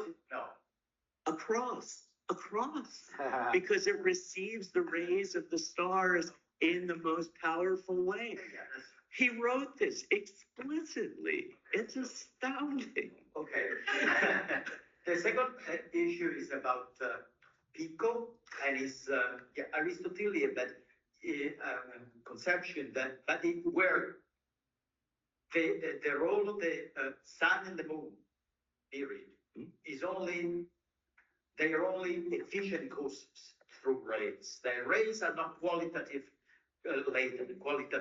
latent. They're just physical entities. For their influxes, one thing, because this is the efficient causes. That's incredible because I think normally we think of Galileo fighting against the Aristotelians, but here is much closer to Pico than to of course to the others. So we needed this. He needed, Galileo and the others needed this purification of the skies. So my question here is there for Pico, and then I have a third little question for Pico is there anything is left from the Aristotelian conception about the role of final causes in the universe and the effect, or are only efficient causes? Okay, are there only efficient causes? Or not in the just from the skies to the earth on us. There are also any form of final causes. I mean, I think generation we count as a final cause in this sense to have things. Generation, things coming to... No, that's okay. No, I'm only talking about the determination of the influx from the skies to us. Clearly, there are on the earth. Okay. Yeah, but I wonder in astronomy. Interesting question. I don't know. Yeah. Because that would be very important if there are no final causes anymore in astronomy. Astronomy, astrology are taken together. That would be incredibly modern. That's my thought. And the final is I thought always of Pico and Marsilio Ficino as good friends and colleagues, but here the attack by Pico is ferocious. So I wonder if you know of any reaction by Marsilio on these ideas. Well, I mean, it's a complicated reaction, as Guido talked about a little bit in his talk, this letter to Poliziano in 1494. It's complicated, and partially it's complicated because Ficino is not always fully forthcoming in what he says.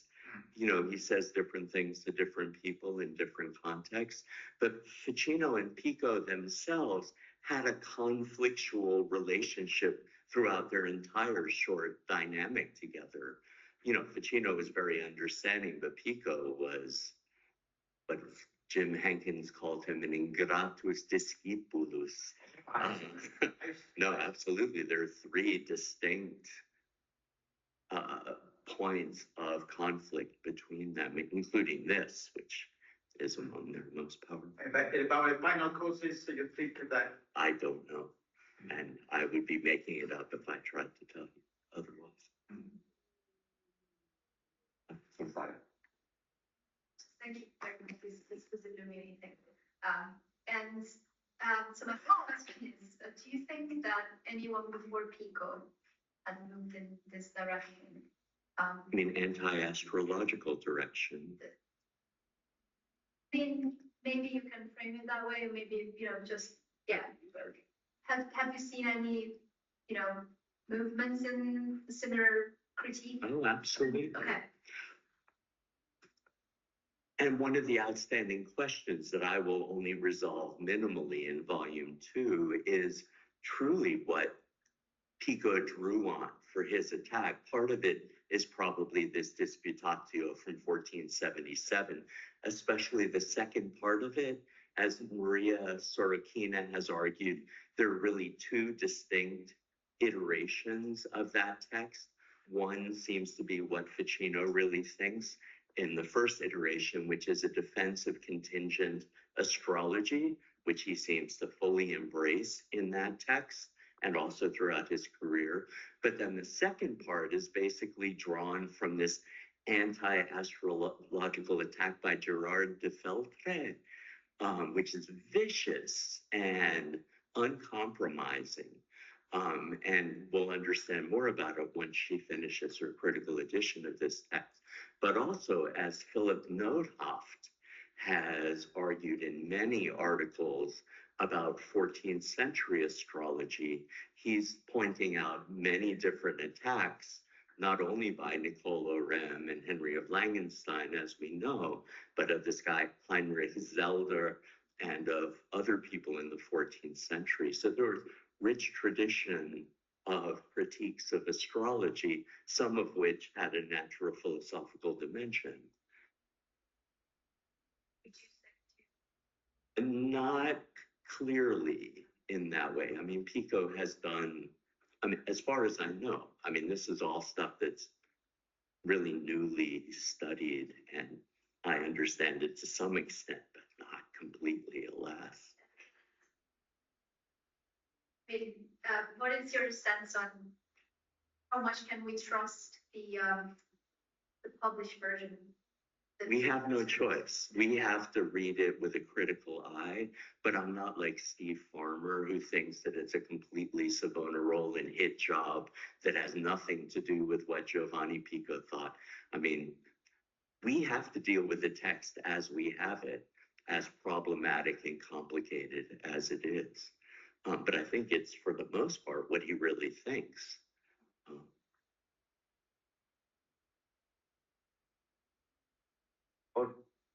Thank you for. I have two questions. Why does Ficino need diamonds? Second. Why don't I answer that one first?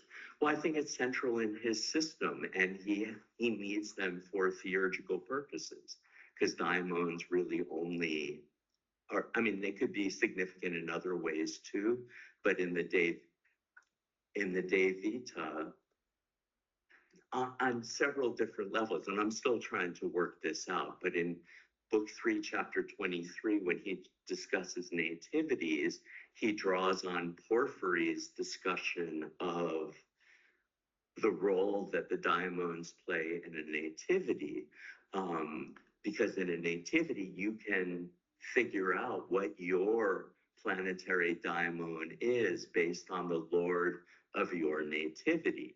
And there are some calculations for that. And Iamblichus rejects this, right? Because he thinks it should be more direct and intuitive.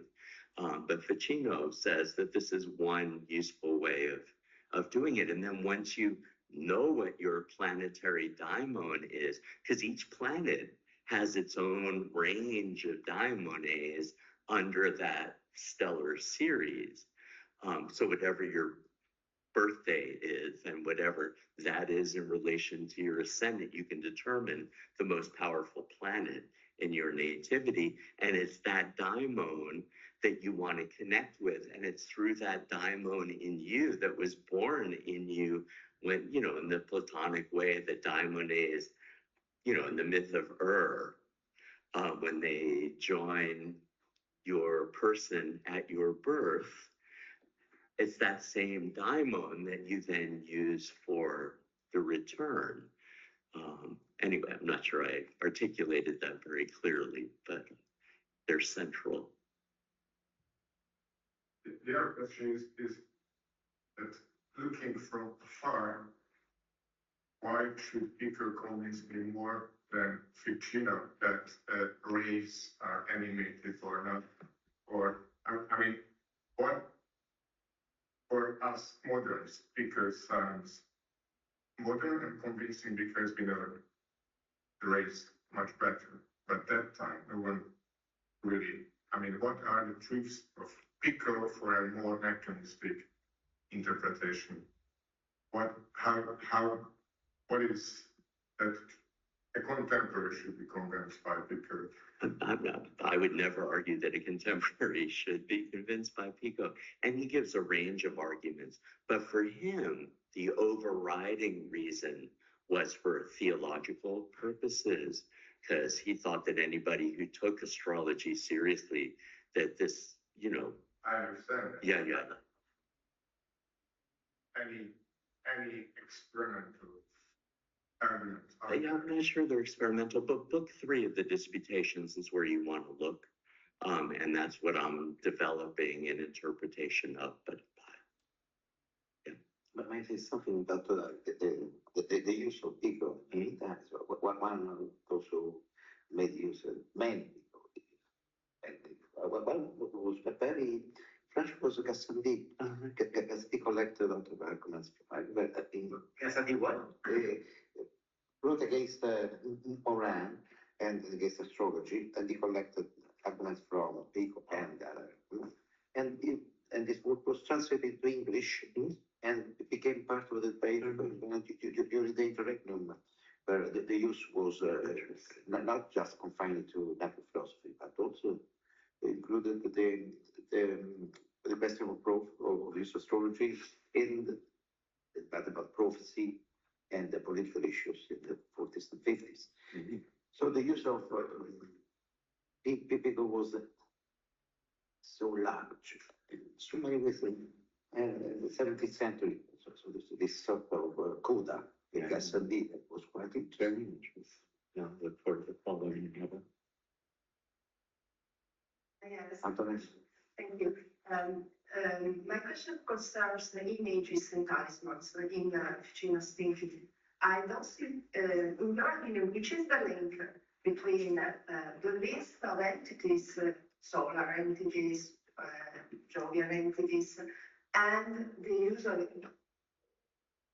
a specific image because I don't see clearly the connection.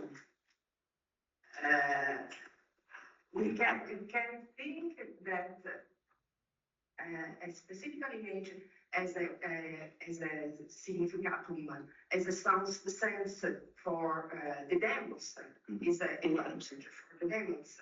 But I don't see a material link between the planets and the image. It's not, well, it's partially material, but it's primarily formal. And in other parts of the De Vita that I did not discuss, I think it's chapters 13 and 15, Ficino actually gives numerous examples of talismanic images used in antiquity, which is one of his, arguments for their validity, of course, as a humanist. And some of them seem to have been drawn from handbooks on how to make talismans, and part of it's from descriptions of the decans, but it's primarily a formal connection. But then the rays pour into it, so that's a more physical connection. But yeah. Thank you.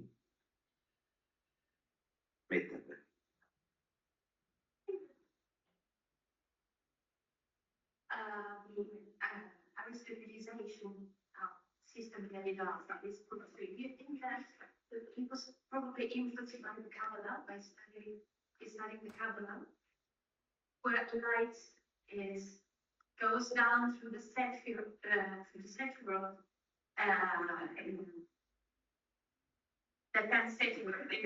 in a descending way, of course, which implies that rates which are not compatible with, but with the system. I think later Pico rejected Kabbalah, but early Pico, I think one of his central motivations in embracing Kabbalah was to reform astrology by replacing the planets with the Sephiroth.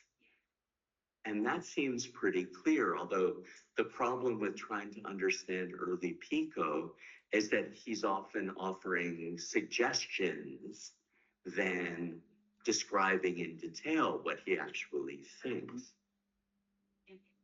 In the second Right, right. What influenced the most But there are no Kabbalistic suggestions. Another problem with Pico, because he's not so explicit, especially in the early works, is that it makes it very easy to read into what he's saying. And part of my method is to do my best to base my reconstructions on what they actually say. And of course, you can't do that completely, but I do it to the extent that I'm capable. It's interesting. And I wish I understood it better than I do, but thank goodness we have some textual basis to come to some understanding. But you can't understand it without understanding the medieval stuff. And the Neoplatonic stuff is great and incredibly interesting. But if you skip the medieval stuff, then what's the transition from medieval to Renaissance? You can't tell what Renaissance is by beginning the Renaissance story with Ficino. And then, of course, you can't understand Pico if you try to understand him in Ficino's shadow, which is part of my methodology too. Very brief overall overview of volume 2 is that the first part is on early Pico, without Ficino in the picture at all, partially because Pico wrote the text relevant for his understanding before Ficino wrote the De Vita. And then to treat Ficino in relation to Pico and try and compare them, and then you have a basis for comparison. But if you read Pico and Ficino's shadow, then you have no chance of understanding Pico in his own terms, besides it being anachronistic. Anyway, it's very peculiar, both the historiography and the history, but I think the historiography, although there's some brilliant scholarship, has primarily confused central issues than clarified them, but that's just my perspective.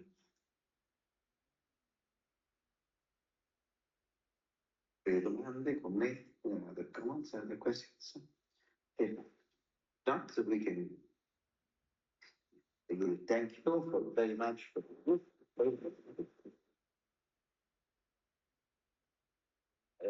chiudiamo qui il nostro convegno, che è stato ricchissimo di spunti e che lo troverà molto probabilmente in un anno, ma poco più, appunto, una sede dove uscirà e sarà reso pubblico il risultato di queste nostre conversazioni, non solo di questa, ma anche di quelle pregresse. Questa si colloca come la terza di una serie, iniziata durante il lockdown da remoto, oggi finalmente abbiamo potuto farla pienamente in presenza. Grazie a tutti di essere qui.